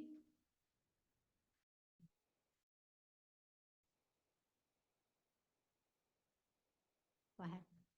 Hi, Sheila Roush, Amherst. I just want to say that I don't like spot. Do I really need this on? Yeah, you do, because the folks on Zoom cannot hear you if you don't have it there. And I'm going to mention we have a little feedback. Okay, is it gone? Go ahead. Okay.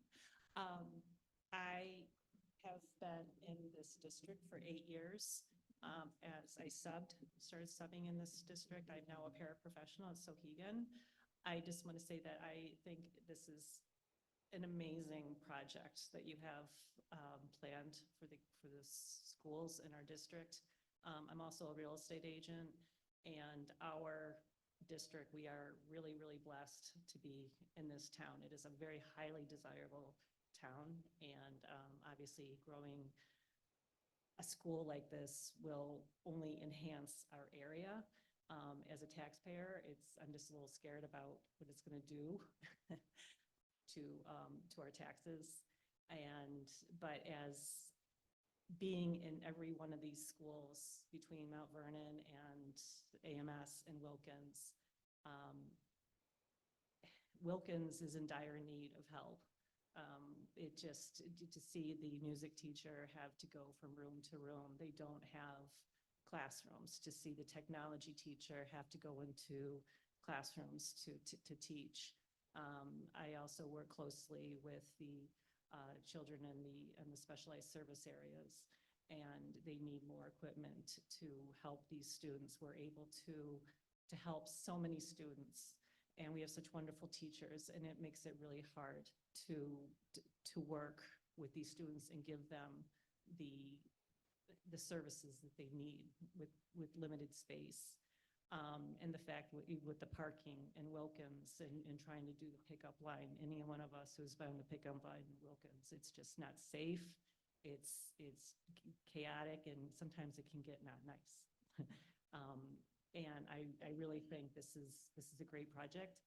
I just want to say is with this building, is there going to be any, when you talk about efficiency, is there going to be like solar panels for energy efficiency? Was that a consideration? Yeah, so that's a great question. The first year the board brought something forward, there was a warrant article for solar that also didn't pass with the project because it was contingent on that, obviously. This building does not have solar panels planned, but it does have the capacity with the design of the roof to hold solar panels at a time that the community deems they would like to do that, and the return on investment is one that we feel would warrant that. And Tom, do you have anything to add? I know you're involved in that conversation. You can approach the mic. Thank you. Thank you. Hi, my name is Jason Hennessy from Amherst, like most of you. So I just want to say, I think most people in town would agree that if this was really needed and all the alternatives had been explored, the new school would, of course, we're going to do it.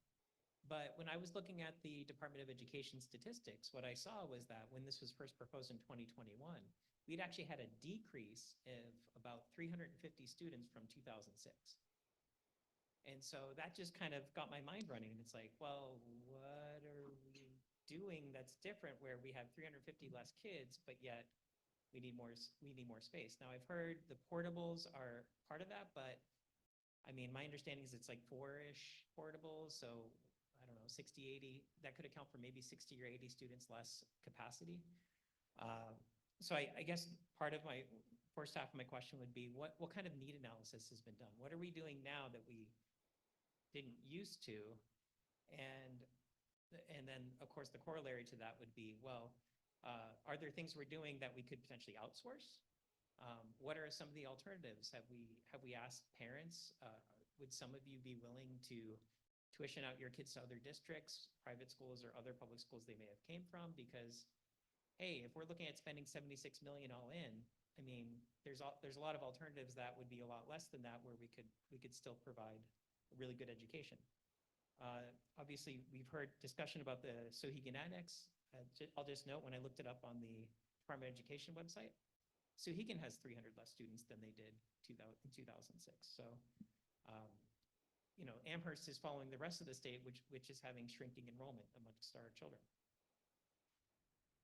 So that's my question is so those are my questions, which is what kind of need analysis has been done, and what kind of comprehensive alternatives have been looked at, including outsourcing? Thanks. Sure. Great. So thank you for your question, Mr. Hennessy. Multiple factors account for the need for upgraded facilities and additional space. So during the time period you referenced, that 06, when our enrollments were greater than they are today, we utilized approximately 10 portable classroom buildings throughout the Amherst School District to augment the space needs. The systems that we're currently seeking to upgrade with this plan and bring in line with current compliance standards were 20 years younger, or close to 20 years younger at the time, and at a very different place in their life cycle. Additionally, as I think you were maybe kind of getting at, not outsourced, but many of our special programs we did not have in-house, and those students were tuitioned to different districts. Regarding your comment on have we asked parents if they would like to tuition their students to other towns? No. We have a responsibility to provide public education to any resident of our town who comes to our schools seeking it. Other options that have been explored over the years, we considered building new at the district-owned Birch Park site. The site was purchased 20 years ago for a school. The purchase of the land passed, but the construction failed. We did review this site with our architects, and secondary egress challenges and extensive site development costs were an obstacle. We looked at expanding and renovating onto existing sites. Like we've talked about earlier today, we did look at the fully costed addition renovation onto the Wilkins site. The delta between this design that we put forward this year, that we costed out this year, was $3 million. But as I stated earlier in our presentation, it didn't offer the form, function, or efficiencies that we'll gain with the build-to-suit option. What else? We discussed at one point in time the notion of using empty retail or office spaces was discussed. It was noted that many of these types of spaces provide limited access to the outdoors, which is something that our community has voiced as a priority over the years. Anyone else on the board have anything to add to that? No, and I think when it comes to the special education piece of this, that requires a lot of space for a lot of one-on-one programming that we don't even have a lot of one-on-one space for now. It's a lot of conjoined spaces where you're having 3 or 4 interventionists in one room working with students at the same time. The other piece of this, I'm trying to find the numbers on my computer. If I can get it before the end of this discussion, I'll share it. But the number at the time with our special education audit was roughly $5 million a year that we were saving by keeping special education in-house compared to tuition, busing, transportation, and all the other elements that go into that. That was caveat 1, and then caveat 2 was if you were able to acquire transportation in space in some of those programs in other districts and through specialized programs. So that was another factor of keeping special education in-house, is that there was a cost savings in addition to the benefits of kids being able to go to the school in their community. If they have friends, they're able to do that and have more of a normal school experience in addition to the special education aspect that they go through with their IEPs. So if I can find the exact number, I will share that. Thank you. I think we have a number of people at the 4 mic, so we're gonna focus our energy there. Hello, my name is Marcella Doobie. I am an Amherst resident of 20 years. I have had 4 children. One still currently go through the school district. Thank you all very much for all the work that you guys put in. This is a lot. So I will say I don't have statistics. I don't have stats and numbers, but I have had 4 kids come through the school. I will say that they have all spent time in the portables out back. I can definitely say that anybody who has not yet had their children educate in the portables out back, you would be very surprised at the condition that they are in. Wilkins, I used to volunteer for lunch. Wilkins is using their multi-purpose room for multi-purpose. That is for lunch, that is for music, and that is for gym. I know that people moved to this town like I did 20 years ago for the school system. I know that lots of people are moving here because of the school system still. I live just outside of the village, and if you are at anywhere near Wilkins during pickup or drop-off, you need to circumvent. So I encourage anything that we can do to enhance our school. I do not believe that repairing a 57-year-old building over and over and over again is the solution to this problem that we continue to have and we continue to be faced with. Thank you. Thank you. Mrs. Emmons?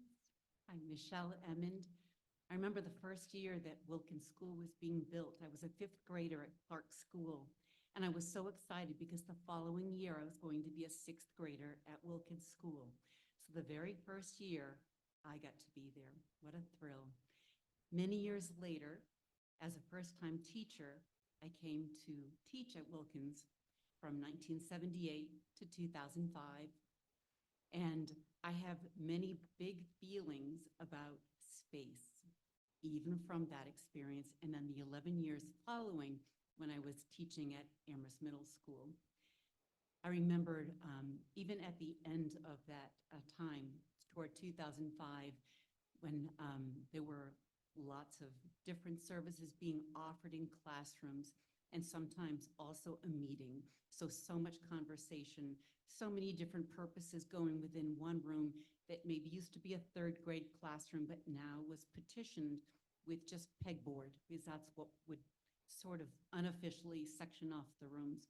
That was like 2005. And I know from then on, some things have adjusted, some things have expanded, but that problem prevails. And I am just thrilled to see this plan ahead of us and hope that this will pass with our support. And my husband and I, we're now retired in Amherst, and we are thrilled to support this plan. Thank you.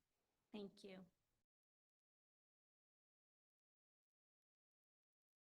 Go ahead, approach the mic. Okay. Julie Scott, Amherst native. So my concern is that 2 years ago, you presented a proposal to renovate Amherst Middle School and Wilkins. Last year, it was changed to just Wilkins. This year, it's still just Wilkins, but now we're using Clark School. So my concern is this is a lot of money, and I'm also very interested in the number you come up with on what the total average cost per house is. I thought there was a slide that we could add it up from, but I'm looking forward to You that. can do for 10 years. It didn't have the full Oh, 25, profit, which we'll okay. work on. So I'm interested in seeing that number too, but my concern is that if this passes, we still have two other schools in the Amherst School District, not mentioned Sauhegan, that we have to maintain. And are we gonna get hit with, oh, now we're keeping Clark, so we have all this additional work to do at Clark and Amherst Middle School as well? So if you, I'd love for you to take the opportunity to give us some information on that. Yeah, so I don't want to give a number. I like to throw out the number roughly, I don't want to give a concrete number, I should say, but I said this last year, I said this during our public hearing, I've said this quite a few times, but in some capacity, in fact, I said it in the September 11th meeting with the Sauhegan board as well. At some point, this district, this town is going to be presented with probably $100 million plus in projects for their school buildings. It's just a matter of how we want to divide that up. Do we want to vote everything down and then just try to piecemeal these schools and have leaking roofs at AMS like we have right now? That's part of a $15 million renovation project, which is $2 million in. So we're going to have the discussion next year. How are we going to finish this roofing project so that Kristen Gothier and her staff aren't moving buckets on wheels around and then raiding Lowe's for 5-gallon buckets to try to replace all the issues we have there. So that's number one. And this is not being snarky. I'm being sincere when I say this. So the other aspect of this is, where are we going to do this? In that Sauhegan meeting that was brought up earlier, they were talking about, let's move 7th and 8th grade over here. If we did that, what's a $20 or $30 million addition we're going to do over at Sauhegan? So money is going to be spent somewhere. It's a matter of where you do it.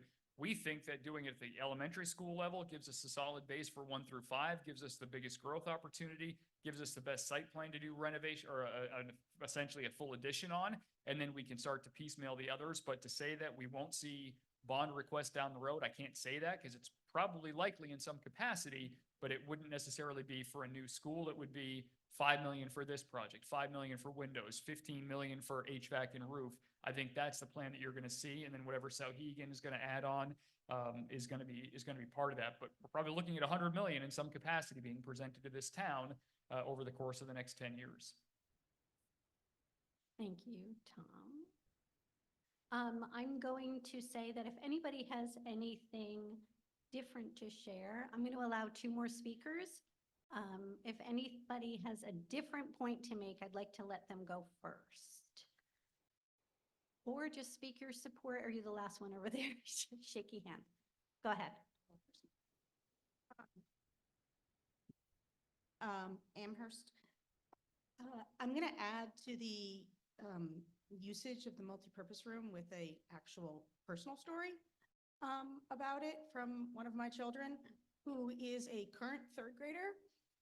So she has gone through using the multipurpose room for just lunch and gym to now having lunch and gym and music. She's always had some anxiety issues that have prevented her from wanting to attend school. The past several years, though, those have never been about that room. This year, it is about that room. She does not want to go on Wednesdays or Tuesdays because that's PE and that's music. And I asked her at the beginning of the year about music, and she came home, she was so excited. 3rd grade is recorder year. So she's learning the recorder. She thought that was fantastic at the beginning. She hates music now. She hates it because it competes with the noise of PE. And she can't enjoy her experience. It's a really sad thing to have a child not want to go to school because of our buildings and because of the situation of our buildings. So I just wanted to share that with everyone, but I also wanted to ask a question of the board that goes to that. We've talked about during the construction project, which I will add that neither of my children, either my first grader, who's there right now, will get to benefit from this new building, and yet I'm still very for it. What's going to happen to them in the interim of those students being there with the portables? The portable count that we have going into the project, does it just account for, you know, when they're displaced from their current location? Or will it solve, could it potentially solve next year this dilemma and helping those kids out too, the temporary kids that aren't going to get the benefit of this? So I'm kind of curious if there's the portable count includes kind of adding a little more for the interim for those kids to help the music situation or not. And so, you know, that's a concession that if we're not doing that, you know, I want the community to be aware that we are making that concession for current students as well. My last thing I wanted to do is I did add 30 up seconds. that 11-year number that is in the slides.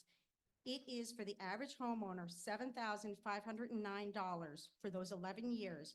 And then I extrapolated out, just estimating, not anything perfect math, but extrapolating out the decline of cost over the next subsequent years. And that would be around another between $700,000 to $7,500,000. So your total for 25 years is for an average cost home would be 14, and I might have decimals and everything off, but 14,556 if you're comparing it to the chart that has the average cost home of each year's value. So I Although wanted you- to give that number for everybody. Thank you, because your information is very important and has been requested, although we will acknowledge. It is not a perfect, it is an estimate. I'd like it from the actual, but I Thank you. figured I'd try that. for Okay, everyone. thank you.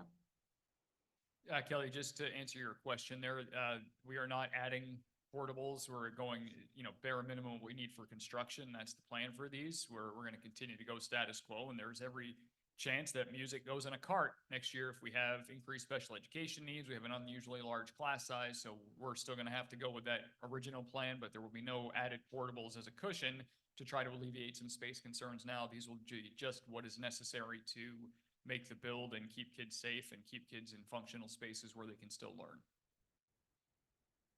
Go ahead. Oh, Mike. Yes, There we go. Chris Goodrich, Amherst, on the, If anyone has any Wanna try the other, microphones they Chris? would like to donate, we are going to put a box out in the corridor. testing. That's better, Chris. Okay. Thank you. Chris Goodrich, Amherst. I am on the Ways and Means Committee, but I'm speaking right now as a citizen.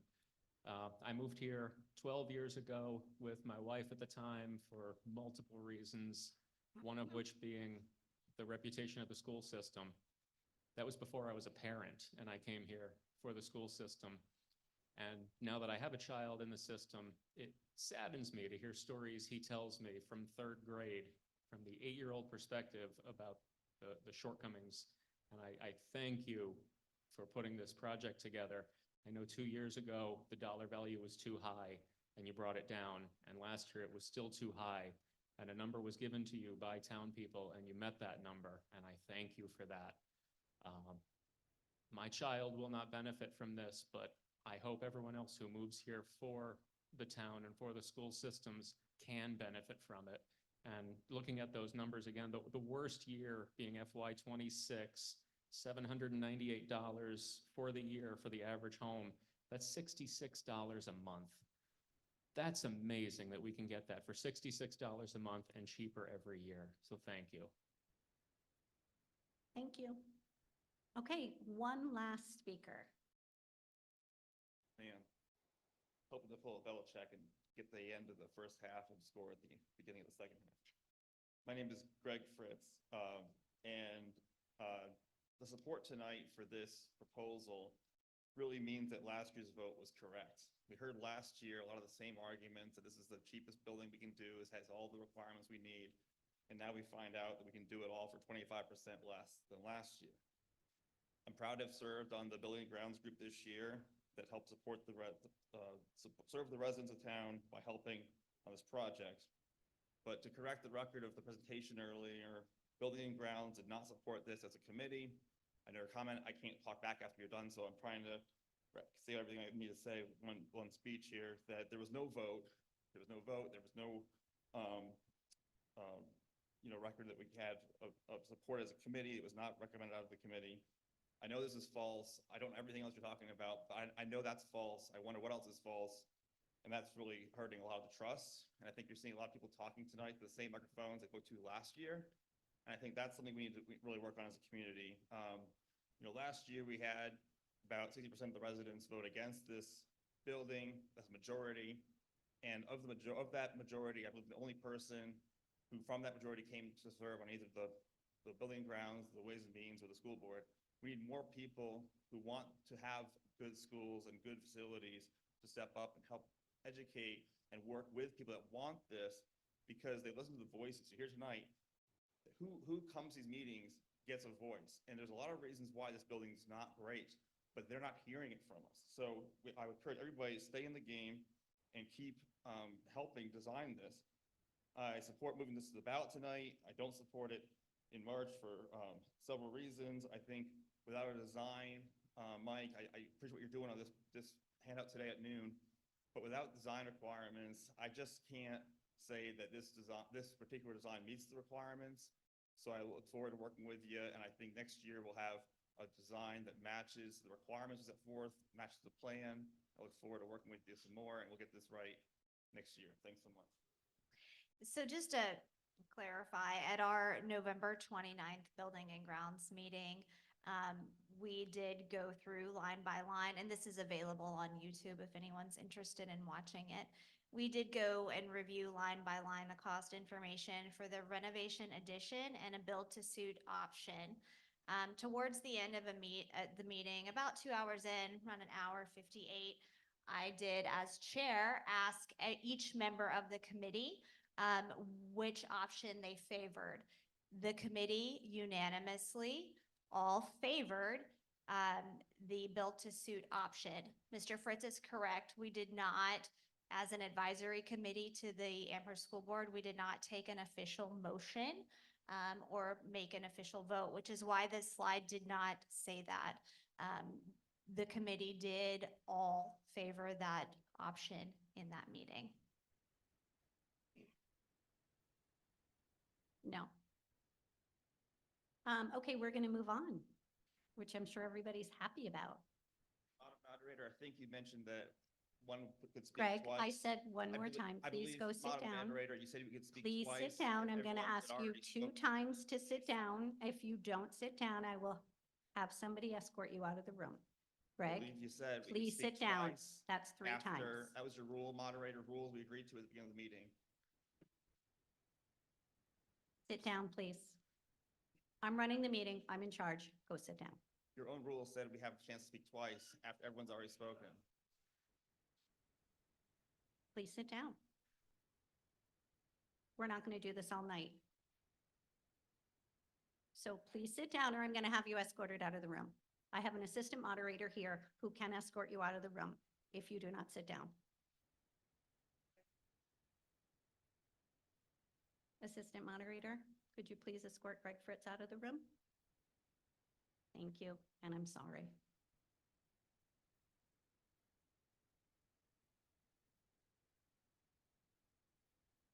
Okay, I'm going to go on with the meeting. So if there's no further discussion, if none, warrant Article 12 will be placed on the ballot as currently worded and then declared. I ask the body for a motion to restrict, well, I'm sorry, thrown off a little bit. Let me take a minute. Don't really love conflict. I'm going to take a motion to restrict consideration. Thanks, team. Okay, so I need a motion to restrict consideration. Steve Coughlin, and a second. Lisa Eastland, thank you. It is now moved to the warrant. Oh, sorry. If you are in support of moving it to the warrant, please raise your cards. To restrict consideration. Anybody against? Thank you. Thanks, guys. Timing is everything. Okay, let's move on. We are going to move on to Article 13, the operating budget. Shall the Amherst School District raise and appropriate as an operating budget, not including appropriations by special warrant articles and other appropriations voted separately, the amount set forth on the budget posted with the warrant are as amended by the vote of the first session, for the purposes set forth therein totaling $34,055,985. Should this article be defeated, the default budget shall be $33,116,509, which is the same as last year, with certain adjustments required by previous action of the Amherst School District or by law, or the governing body may hold one special meeting in accordance with RSA 40:13 to take up the issue of a revised operating budget only. Majority vote is required. Recommended by the Amherst School Board, 5-0. Recommended by the Amherst School District Ways and Means by 7-0. I'm going to invite Tom Gauthier to speak to this. Thank you, Madam Moderator. So we'll dig into the budget now, and we'll start to break down what we are seeing in the proposed budget for this year. You can see in the top line, currently operating on a default budget for FY24 of approximately $32.8 million.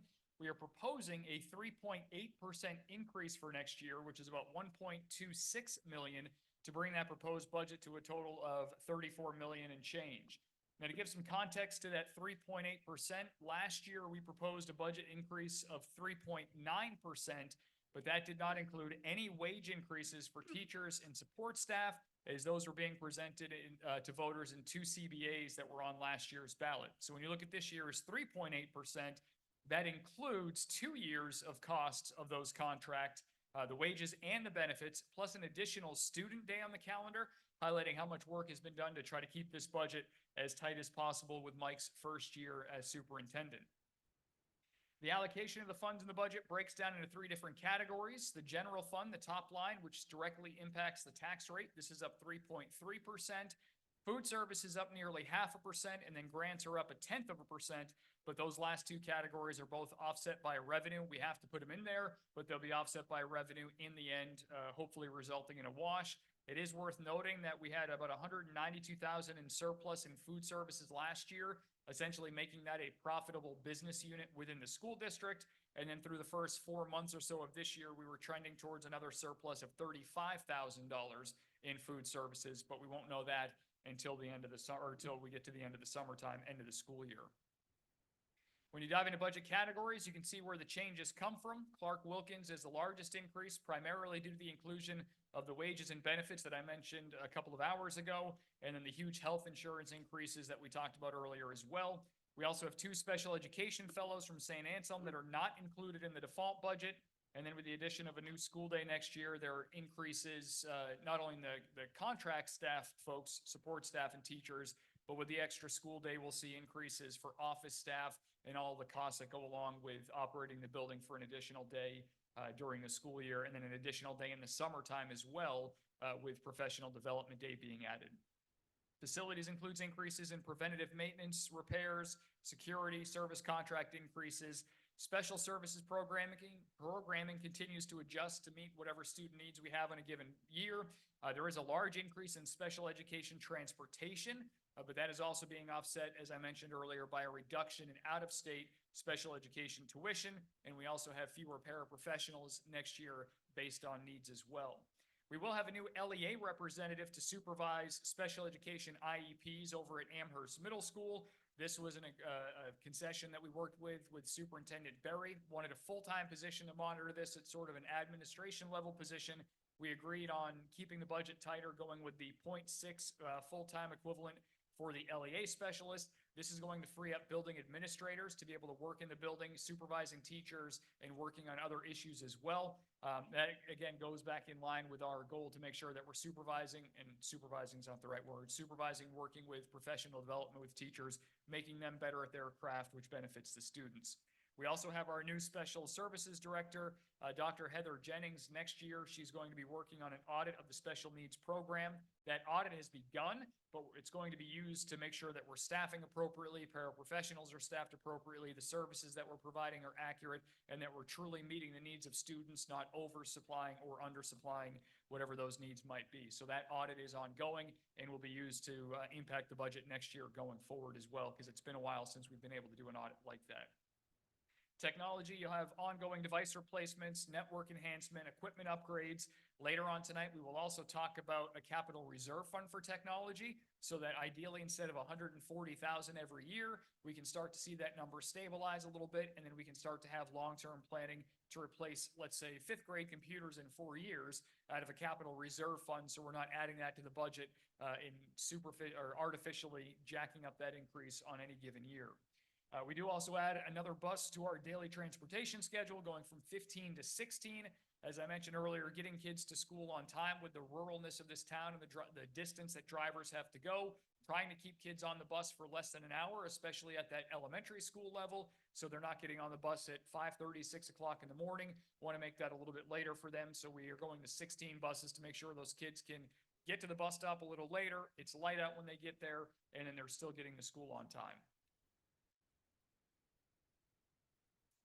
Mentioned a few times the increases in the budget being driven by a few factors, namely personnel, as it is with 80% of our budget it being made up of personnel. You can see the teacher contracts, but also the health and dental benefits. It accounts for about $816,000 of our 1.259 increase for next year.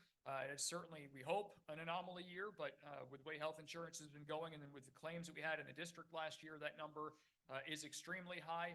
You can also see the differences from our current operating budget to what we're proposing. That 800K is, it's a lot of this is baked into the cake, as they say, with that 800,000, and then obviously the contracts in there as well. Our overall salary line is down a little bit, but that's primarily due to retirements and adjusting staff to meet the needs of students and class sizes. I mentioned earlier we're eliminating an AMS position in one of our grades based on class sizes, so that is a cost savings there. About 1/3 of our proposed increase does come from other budgetary areas: facilities, technology, transportation, and then 2 of those categories, food services and grants. Again, those are offset by revenue, so we're obligated to put them in that line item, but they don't necessarily increase the budget because revenue will offset them in the end. Oops, there we go. Looking at the staffing structure changes for next year, this is an overall savings on the budget line.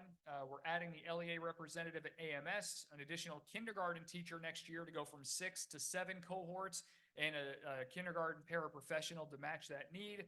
We're also adding a 0.4 full-time equivalent to the Clark Wilkins Library to meet those literacy initiatives to make the library more accessible to more students during the day.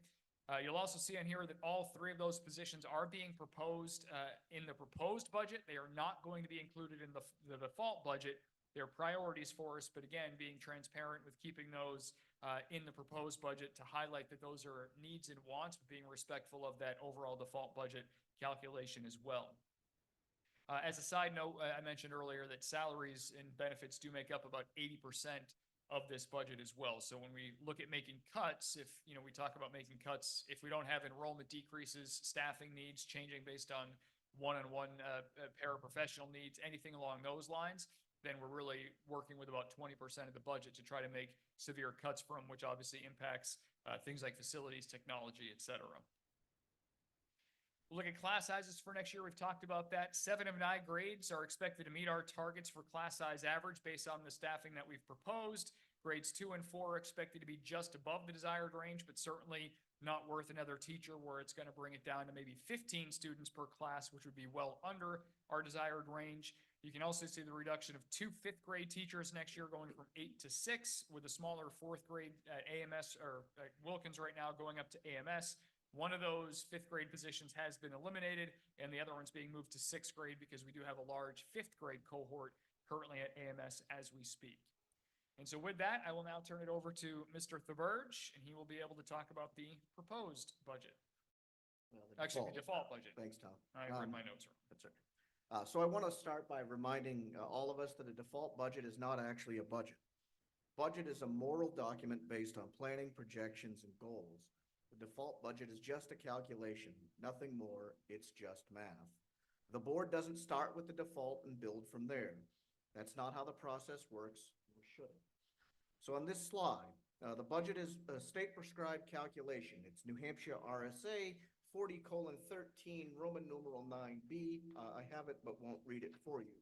Essentially, you're statutorily required to add or subtract certain items. To calculate the default, we start with the approved budget, less last year's special warrant article. That's the $605,000 you see up there. We then add and subtract items specified in the RSA. Salaries and benefits as a result of the contracts, increases in other costs, even if they are offset by revenue, as Tom described.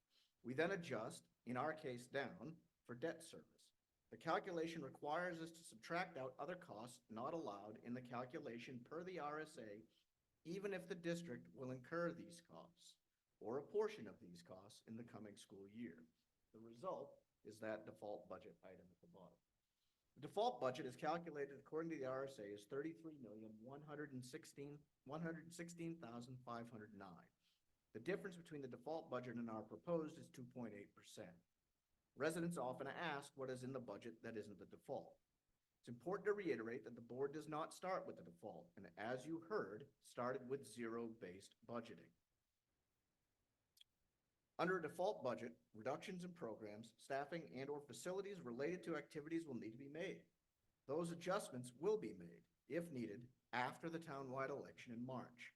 From the voter, taxpayer, and school administration perspective, the difference between the operating budgets is what matters. That is what determines which programs the districts can offer. The decisions on specific reductions will be made by the board based on a hierarchy of priorities provided by the superintendent.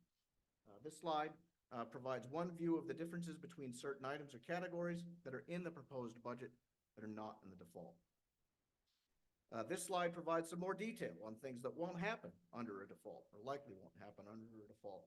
There are maintenance and facilities activities that will likely be delayed again. There is aging technology that won't be replaced again. There will be impacts on transportation again. The proposed budget includes an additional bus route to alleviate ongoing timeliness issues. My two children are two that never get to school on time. The budgets for materials, supplies, and other needed services will likely be reduced. We hope not to get to that point again. But if we do, the board will decide, based on input from the administration, what does or does not happen and what budget lines are ultimately impacted. Thank you, Tim. So we will continue now with a look at the revenue side of the ledger for next year's budget. I've touched upon these briefly a little bit, but this is what the revenue picture looks like overall in one slide. Food service is a big budget increase, but again, offset by revenue, and then currently working on that $192,000 surplus from last year, and then trending to add another $35,000 to it this year. We will see additional grant money coming to the district, as well as additional federal, state, and local aid. And then we expect another $780,000 in fund balance to fund this year's warrant articles that we're going to review in just a few minutes with Jason. We do anticipate returning just under $400,000 to taxpayers based on this year's budget. So overall revenue is expected to increase by roughly $100,000 in next year's budget. So as we go to what it means for the tax rate, the all-important number there. For the budget specifically, factoring in the general fund minus revenue, adequacy aid, and property taxes, we expect an increase of roughly 56 cents per $1,000 in valuation. And for the average home value of $482,000 that we've talked about tonight, looking at an increase of just over $270 to your yearly tax bill, which is approximately $22.50 per month. And so with that, we will conclude this part of the presentation, and I will turn it back over to the moderator. Thank you, Tom. Before moving it to the floor, I'm going to ask Peter Maresco from Ways and Means to speak to the committee's report on Article 13.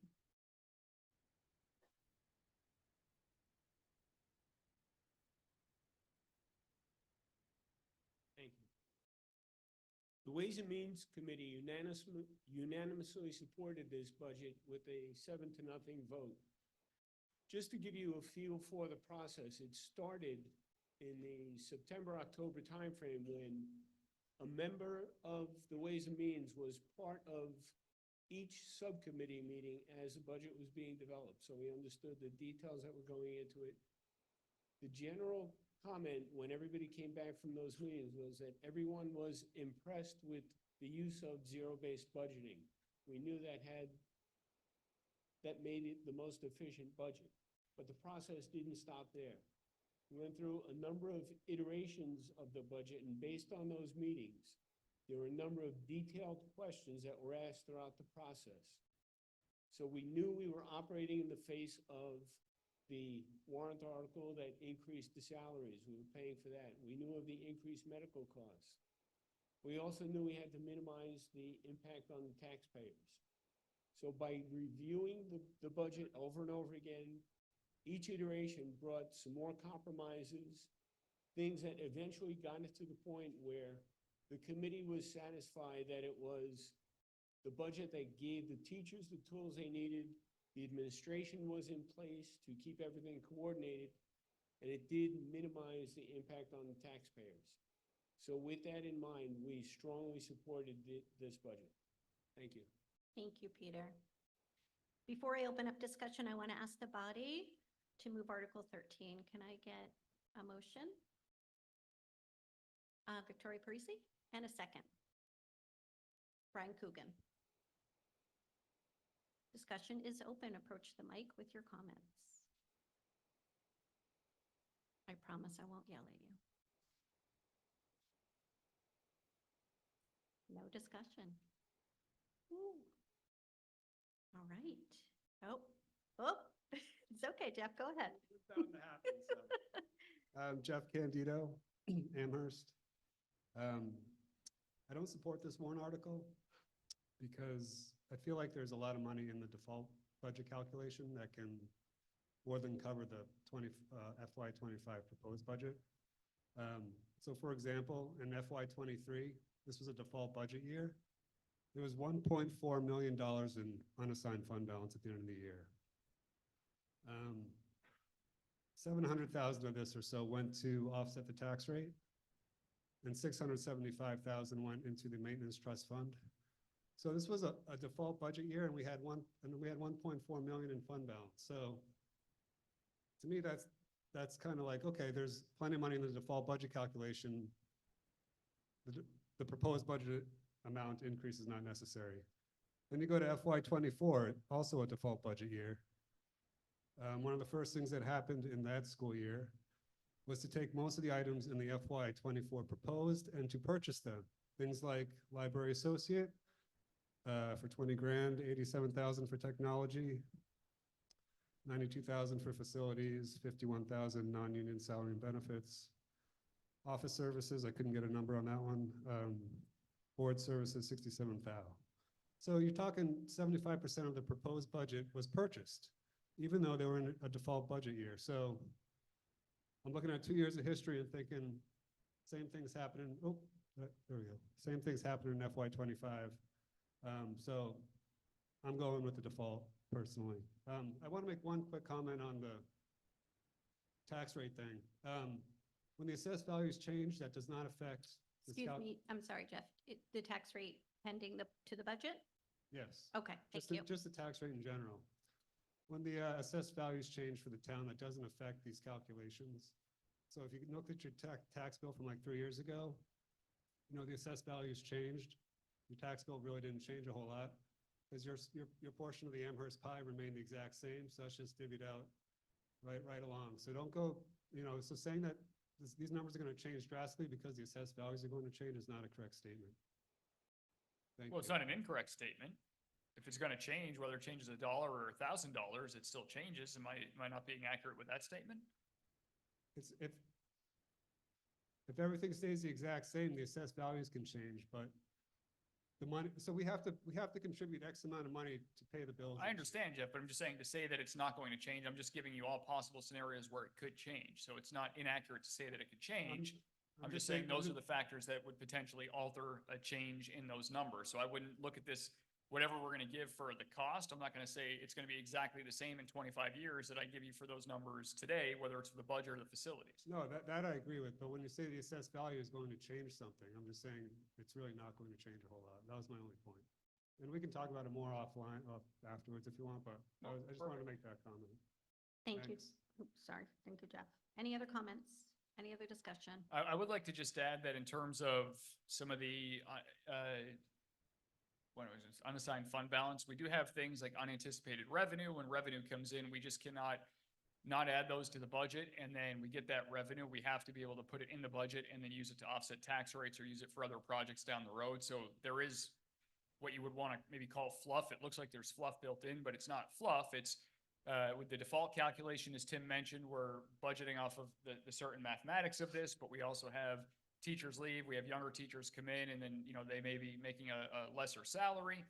Other factors that go into that as well, but then we also have the revenue piece of this, which changes. We just can't take that revenue and use it in the same year. That's got to be money that has to be able to go back. So it's not that we're just building in $1.5 million in change and surplus at the end of the year. Natural budgeting, use of the money during the course of the year, and then revenue make up for those unanticipated funds. Tim, you can add. Yeah, I mean, let me put this in perspective too, and I think, I'm told there's selectmen here, but I haven't met them yet either. So school districts, unlike towns, can't really go back to the voter and be like, oh, you know what, didn't see that coming, I need another million, right? So, the 340, on a $34 million budget, $340,000 is about 1%, which means that if you only have $340,000 left at the end of the year, you've budgeted to 99% of your budget. At 5%, a whopping 5% variance from plan versus actual, you're at about 1.7 million or so, I think, if my math is right. That's really slim margins to exist. I wouldn't want the superintendent budgeting the operating, if I will, at that 100%, because if anything changes within that year, like there's going to be potential cost overs or cost unders, and that's their job, is to keep us within that line.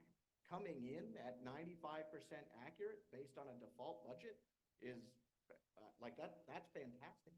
Imagine if the feds came in at 95%, right? I mean, let me really put that in by default, like a full disclosure, but like that's what we're talking about here when people are always like, but you had extra. I'm like, you can't go to 101%. You can't even really go to 100%. If they came in on June 30, I'd be terrified that they were running that close. That's just not responsible business. No one in business should be running it. I mean, anyway, so I just want to put those numbers in perspective, because in every district I've been in, that number sort of gets lost by people. So in a $50 million budget, which is, if we add all of them up, and that's what we're dealing with here, the 1% is what, 500 grand? That's pretty slim margins when you're running an organization this large. So kudos if we came in at those numbers. Great job. Thank you, Tim. I'll acknowledge Mr. Maresco. Add one thing. Along the lines of that issue of the extra money that's built in, that was one of the very questions that I asked during the process. I said, if you're building in, $850,000 for these warrant articles, why not just take that out and reduce the budget? But the response was that the fiscally prudent thing to do is to build a budget that has room in there for some emergencies. So yes, it's not the exact budget. There is some overestimate in there, but it's cushioned in case some unexpected items come up. Because like was just said, you can't go back and ask for more money. So we did ask that question. We were satisfied with the answer, and that was why we still supported the budget. It just sounded like the fiscally sound approach to take. Thank you. Is there anybody else who would like to comment on the budget or warrant Article 13? All right, seeing no further discussion, warrant Article 13 will be placed on the ballot as currently worded and thus desired. I ask the body for a motion to restrict reconsideration. Madam Moderator, can I ask you a question procedurally first? We took a nomination to move this to the warrant. Do we need to vote to move it to the warrant and then do the nomination to reconsider, restrict consideration? We already voted to bring it to the warrant. I think we only took a motion and a second. We didn't actually all vote on moving it to the warrant, I don't believe. No, we don't. We only vote Thank to you. restrict Perfect. reconsideration. I have been practicing that. So, I'm gonna try that again. I think I got, and then I got distracted. No problem. Can I get a motion to restrict Brian Coogan and a second, Lisa Eastland? All right. It is done. Oh, and then everybody in support? And everybody against? Thank you. All right, moving right along. Article 14, Capital Reserve Expendable Trust Fund. Shall the Amherst School District raise and appropriate the sum of up to $675,000 to be added to the Amherst School District Capital Facilities Repair, Maintenance and Improvement Expendable Trust Fund, previous established in March of 2003. This sum to come from the June 30th, 2024 unassigned fund balance or surplus available for transfer on July 1st, 2024. No amount to be raised from new taxation, a majority vote required. This is recommended by the Amherst School Board by 5-0 and the Amherst School District Ways and Means by 7-0. And I will acknowledge Jason White to speak to this. Thank you. Oh, yeah. I practiced that. So, Article 14, holy. No, it's fine. You just got to keep it in front of you, Jason. It was off to the side. That's why. You keep it in front, you're okay. It's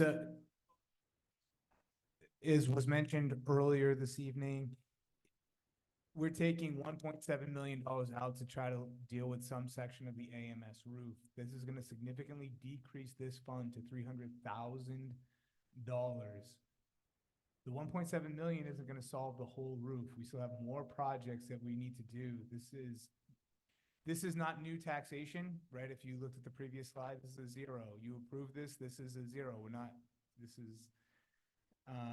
But we're using this money to try to plan out, to try to flatten out the budget, to try to maintain our facilities so that this board or future boards aren't coming to you with large projects, so that we can maintain as best as possible. So if we move to the next slide, I want to point out a couple things that are scheduled and planned that I think are important to note, that are going to be very big items, right? So FY24 roof and unit ventilators, again, not the entire roof. It is a section of the roof. We already did one section. But what I really want to highlight for you is things in FY26 and FY28. So if you look at FY26, right, you're looking at things at Clark, you're looking at things at Wilkins, right? So if you look at Wilkins, and I want to highlight Wilkins just so people can understand what we've been trying to say the entire time about the importance of Article 12. Wilkins, you're looking at boilers, HVAC, lighting, exterior walls, caulking, trim, soffit, and some fascia board. Some of those items are not going to be inexpensive, right? So you're going to be spending the money. I just want to make sure that people are aware of that, right? If you look at FY28, now you're talking about interior walls, ceilings, floors, seal coat, lighting, and radio. Again, not necessarily inexpensive items. It's not a guarantee that we'll be able to cover all of those items through this fund. It's just our hope and our plan if the Wilkins doesn't pass. Now, Article 12 passes, we continue to supply this fund with any, unassigned fund balance. Now we can really attack the issues that we know are at AMS. We don't want people to think that we're not aware of what's taking place at AMS. We are aware. We're just trying to prioritize one so we can get get that done so that we can allocate funds to AMS to get that building up to standard as well. But space is a driver. So I just want to point those things out to people and hope they understand the importance of this fund, but understand that we would have more latitude and be able to provide more for our students and be able to provide more for our educators and be able to provide more for our community by passing Article 12, because we'd have, these monies to fix those issues that we know exist. I think that's it for, so if you want to move to the next slide for Ways and Means, that's it for Article 14 from my perspective. Thank you, Jason. I recognize Caitlin Thompson to review the Ways and Means Committee report on Article 14. Thank you, Ellen. The Ways and Means Committee unanimously supports this Article 14 with a 7-0 vote. As Jason mentioned, the warrant article allows for the district to allocate up to $675,000 of existing funds towards capital improvements identified by the Amherst School Board as necessary to maintain our schools. One of the items that we discussed with the board was that these funds would be used to continue the Amherst Middle School roof project that is already underway. The warrant article has a $0.00 tax impact to the Amherst taxpayers and enables the board to continue to plan for needed updates and maintenance of the buildings. The Capital Reserve Fund is fiscally responsible and is in line with the goals of the board for capital improvements while not increasing taxes for the community. Thanks. Thank you. Before opening up this article for discussion, I would like a motion to move the warrant article. Motion, Brian Coogan, second. Mr. Grella, Tom Grella. Okay, I'd like to open the floor to discussion.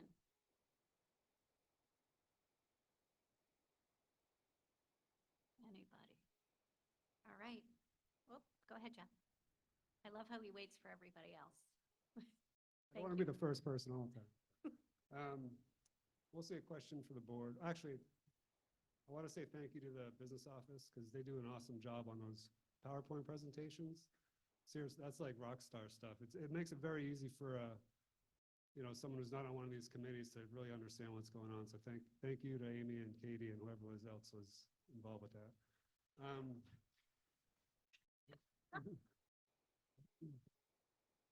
Well deserved. So my question was primarily why the board decides to fund these with unassigned fund balance versus just taxation? Because it's just a weird thing to, especially for the maintenance stuff, which is obviously so important to this board.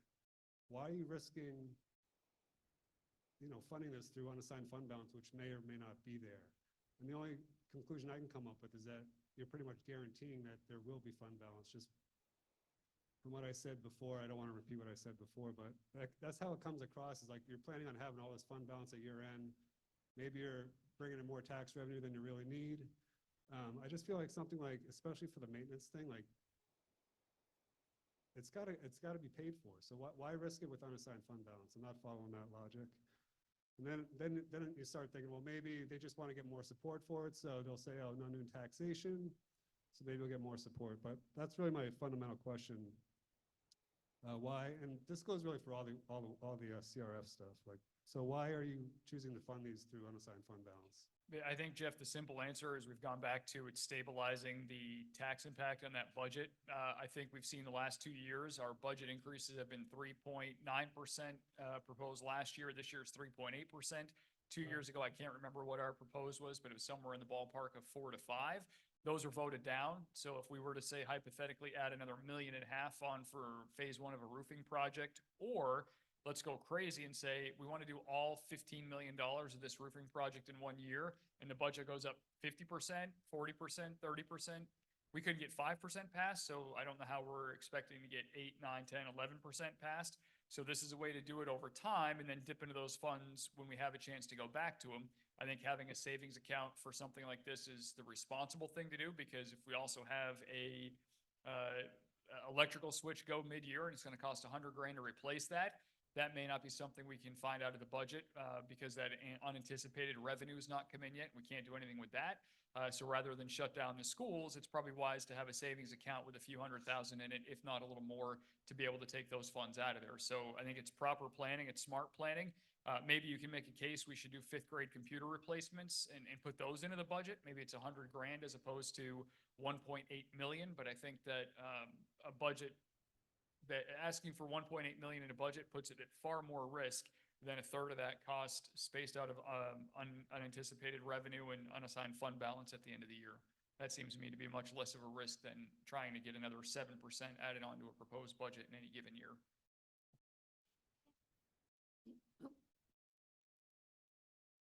Just a minute. Go ahead, Shannon, did you have something to say? Your mic's not working, John. Careful. Hello.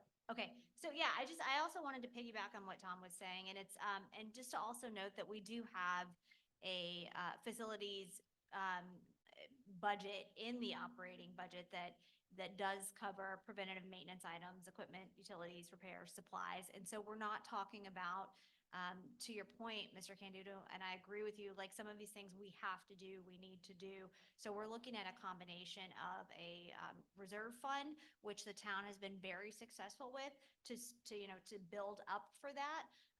But also addressing things with, right now it's the bond for the Wilkins School.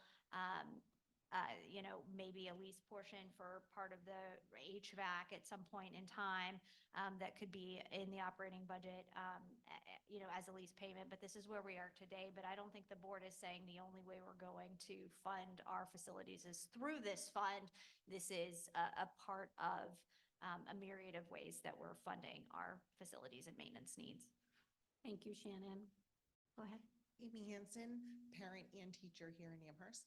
And I just wanted to say, I continually applaud Roger Preston and his work with the SAU as well as the Amherst School Board Ways and Means on these projects. He has a great vision for these things. He looks long-term. He knows his stuff. I've worked with him many times being the Amherst Teachers Union president, so I've worked with him many times on things, and I really do appreciate the way he attacks these things and the resources he has and what he does. I also appreciate that you are using these fund balances to do things before they become emergencies, because when they become an emergency, that's when it costs us a lot more money. So when the money is in reserve, I appreciate that you're using that money to then check off and say, what is that priority? What's next on our list? What do we need to get done before it's a problem? So I fully support this and thank your efforts. Thank you, Amy. Jeff, did you have one more thing you wanted to say? Thank you, Madam Moderator. Just to clarify, so in my ideal world, and I know this isn't going to happen, but I would love to see all the unassigned fund balance get returned to the taxpayers. And then you guys fund all these trusts through new taxation. To me, that would be much cleaner. And it would get the fund balance more in line with reality. I see kind of the workaround, and it kind of makes sense on some level, but that was my main point. Just return all the fund balance and fund all these things through new taxation. People know what they're voting for. When you say no new taxation, I know it throws people off because I've talked to people and they don't understand that they've already been overtaxed and the school district is essentially just holding on to that money. So that was my only point. Thanks. Thank you. Any discussion from the school board on that? Madam Moderator, Terry would like to address something. Go ahead, Terry. Thanks. I would just like to say that one of the things that I certainly have heard directly as a board member is use the money I've already given you and then ask me for more. And so we are looking at this to say we have budgeted appropriately, we have planned appropriately, and we know that we have to budget for everything, even though we can't count against revenue, but we know revenue is going to come in. And so this is a way to say, okay, we can't absolutely guarantee all of that revenue, but we know that if we have done everything as well as we can, there will most likely be something. And this is a way to meet that need, to use every bit that's been given to us. And we do give some back every year. That's the first thing that we do. And then you'll notice that these go in an order of priority. Facilities is the first one. You're going to see 2 more tonight to where we are meeting that charter to use every dollar I've already given you before you ask me for more. And so it is just as Ms. Gascoigne already pointed out, it lets us try to find multiple ways to do what we need to do in a responsible, level way. Thank you, Terry. Any other discussion?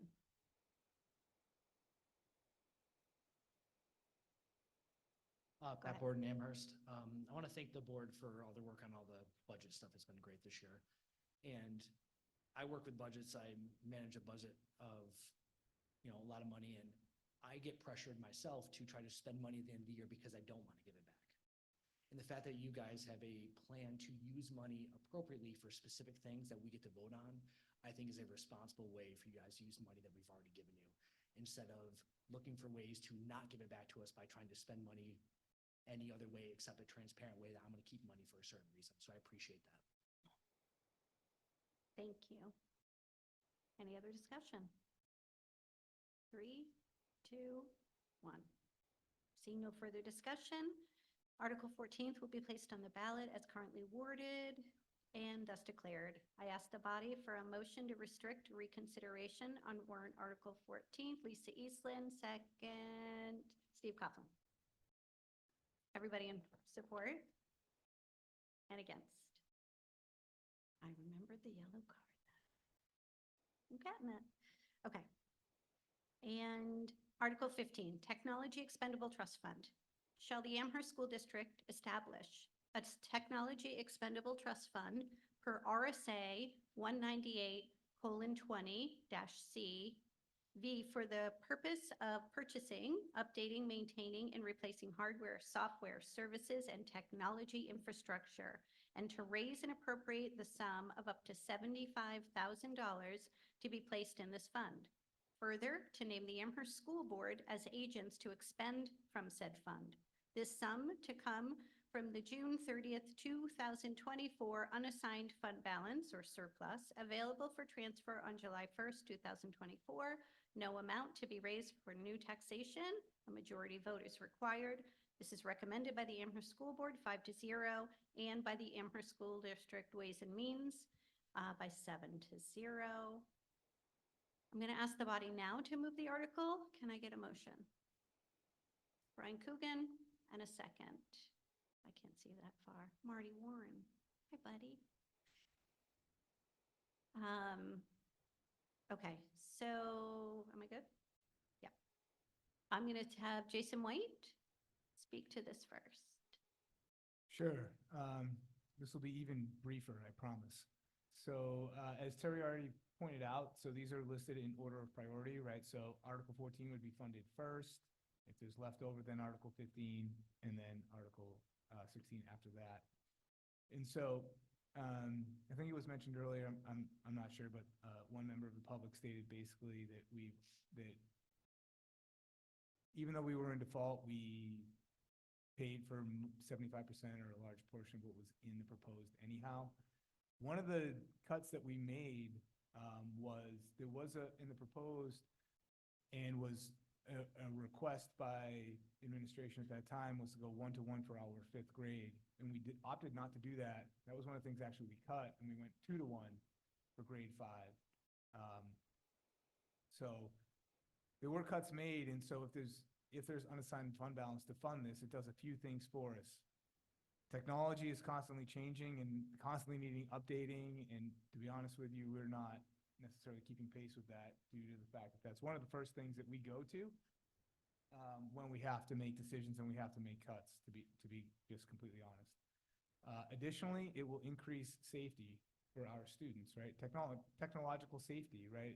Will also allow us, if there's infrastructure or software updates or firewalls, all the stuff that I don't, to be honest with you, fully understand.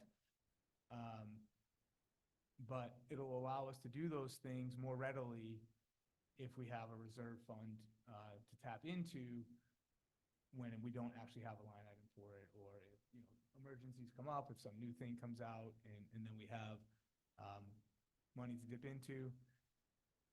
So that's basically the need for this fund, and that's kind of where this fund comes from. Thank you, Jason. I'd like to acknowledge Matt Borden to share the committee's report from Ways and Means. Thank you. The Ways and Means Committee unanimously supports Article 15 with a 7-0 vote. The warrant article allows this district to allocate up to $75,000 of existing funds towards maintaining and updating services and equipment related to technology. Currently, the school district relies on various technologies, technological services and equipment to run not only the day-to-day operation of the district, but also to maximize student outcomes and communicate with students, families, and staff. This warrant article ensures that our students, family, and staff can have consistent access to all available technological resources while also not increasing the tax burden to the citizens of Amherst. Thank you. Thank you, Matt. I'd like to open the floor for discussion. Here comes Lisa.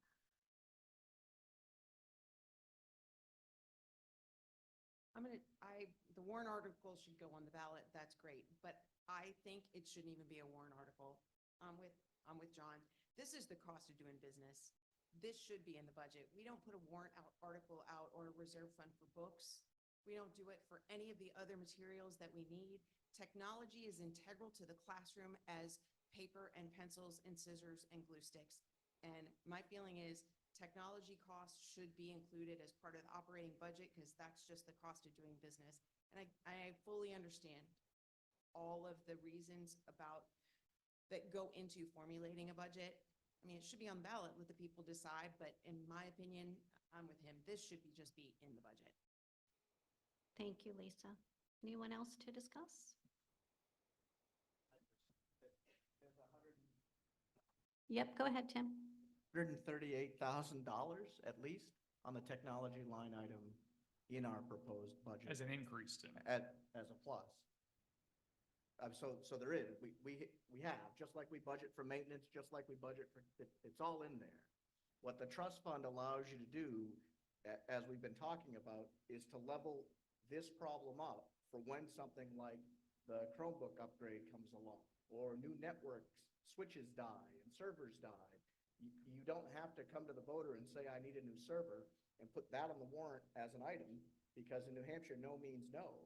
So if you start going with it like that, and that particular thing is its own warrant article, which I've seen done in other places, you can't do it, right? And so now you own them. So this isn't about not budgeting for it. We have budgeted for technology. This is about establishing a trust fund for some known things that are out there. That's why there's a capital reserve one. That's why there's one for special ed. We're proposing one for technology, because those are the ones that often have the peaks and valleys. And the trust funds allows you to hopefully level that out, so you don't get those big spikes and roller coasters on the tax rate. Go ahead. Thank you, Caitlin Thompson. This is more a citizen question. There seems to be a theme about default budget and the school budget. I know we're at the reserve fund warrant articles, but I think this kind of speaks to the overall dollars being asked of the board. If the board could explain what happens if we go to a default budget. We understand that the budget decreases versus the proposed budget, but what does that actually mean from being able to use those funds and how quickly you can use those funds in the next school year? Tim, would you like to go? Sure. So I'll take a swing at that one. So the default, that just becomes the top line number, right? I know it's brutal, but Yeah. it's a, I think it's. Is that better? Technology budget. Okay, all right, we figured it, you just can't move. So, about the technology budget. No, so what a default is, that becomes your ceiling. That's now what you have. Remember, that's not what we're asking for. We're giving a well-planned, well-thought-out budget that says we'd like this number. A default is literally the RSA saying the last approved budget minus and plus all of these things that are in the RSA. That's it. We then have to meet with the administration and say, okay, so we wanted to do this. You told us we needed this. We agreed that was needed. You heard with Tom, there was negotiation on those numbers. We didn't get that either. So now what do we cut? Because that's what it is. This was our proposed budget. This is what we got. So now, working with the administration, we're going to try to figure out, how do we afford that? So what does that mean? What can't we do that we wanted to do? What are we doing that potentially we can't afford anymore? So you saw the 21.78% increase in healthcare costs, right? So that's now in there. even though we're in a default. So you're already down whatever that number is, 800,000, right? So we're already down $800,000 from that. And so then you start to cut stuff. I've been on 2 different boards now, and so what don't we want to do?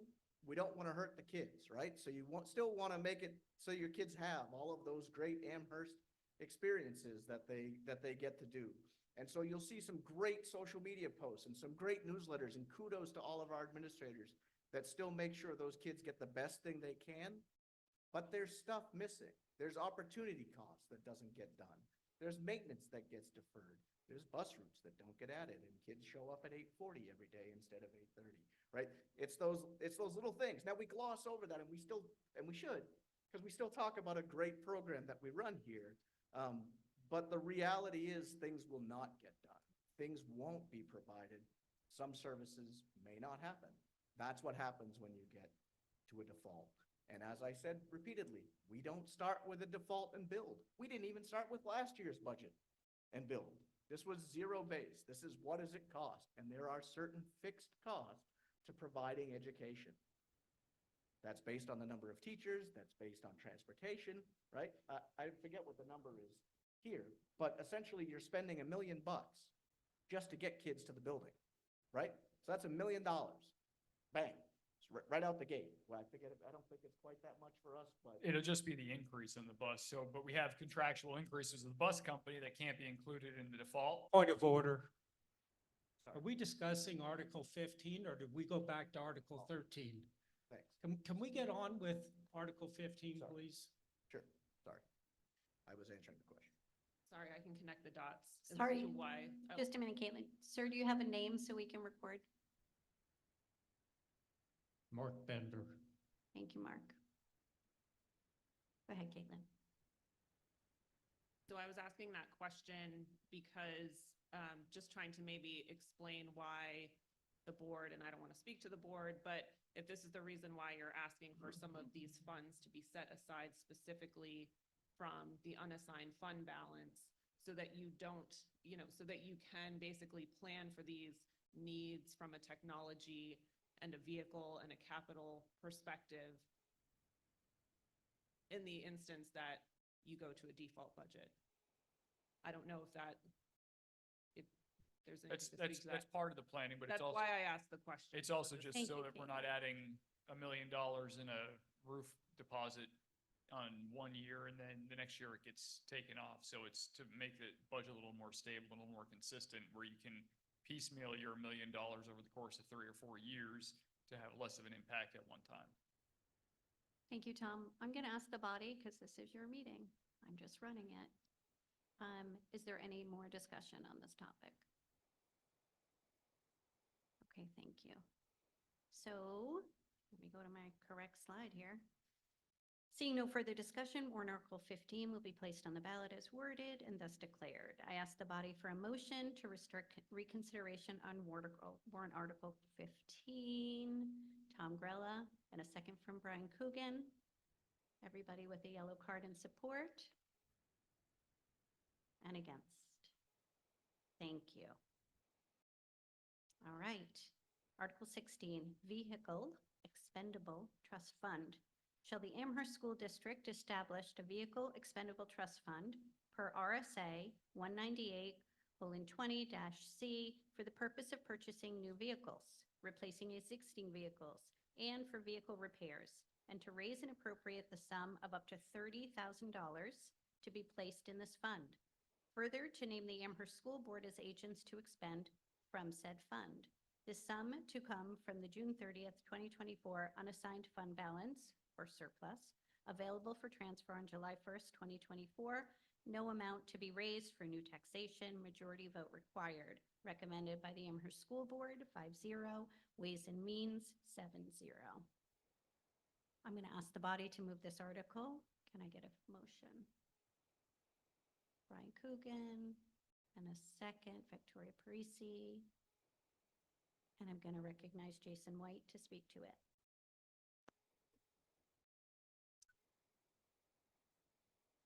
Sorry. It's keeping us all awake, Jason. Yeah. No problem. That's what I'm here for. So similar to the others, right, this would be funded with unassigned fund balance if there's any to get to this point. This is the last one. So we do have some vehicles, I think fleet is an aggressive word. It's not like a huge fleet. We have a 2002 sedan, we have a 2008 minivan, we have a 2008 truck, and a 1995 tractor. So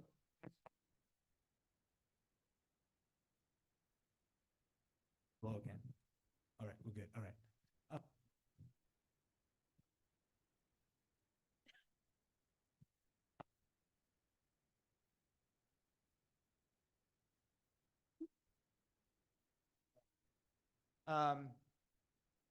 So basically, also as it says in the warrant, to hopefully purchase a new van. And so the purpose of these vehicles is to really kind of reduce our reliance on the bus company. It's very difficult to get buses for some extracurricular activities. And so if we have some of these vans, it makes it more affordable for us. And it also makes it so that we can expand some of the opportunities that our student athletes might have. Right. So right now at AMS, full transparency, there are some students who, if they can't have a family member or some neighbor or can't carpool or can't get another vehicle, that limits their access to some of the programming that we might have. And this would take that off the table and make a more equitable experience for all of our students, regardless of their situation. So that's important to us. And again, in the long run, we think it'll actually be more affordable because transportation contracts, as we know, are just becoming more and more expensive. And they have challenges too with even trying to meet the demand of all the different districts across the state who might be trying to get transportation after school for all of their activities and things like that. So that's really what this fund would be used for. And again, it would come from unassigned fund balance, the end. This is literally the last thing we have to talk about. Who am I recognizing to come up? Caleb Baird to come up and speak to Article 16. Okay, I just have a short 30-minute presentation about this for everybody. Just kidding. So the Ways and Means Committee unanimously supports Article 16, 7-0. This article allows for the district to save money towards the purchase of a vehicle, as we mentioned. Over the last 3 years, this line item has been included in the budget at a cost of $13,000 to $22,000, in that range. This cost is driven mainly by the rental of buses and drivers.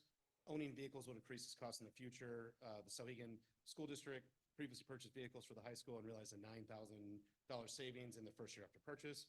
Given this warrant article has some savings impact and has no additional tax impact, it makes logical and financial sense to support this warrant article. Thank you, Caleb. Discussion?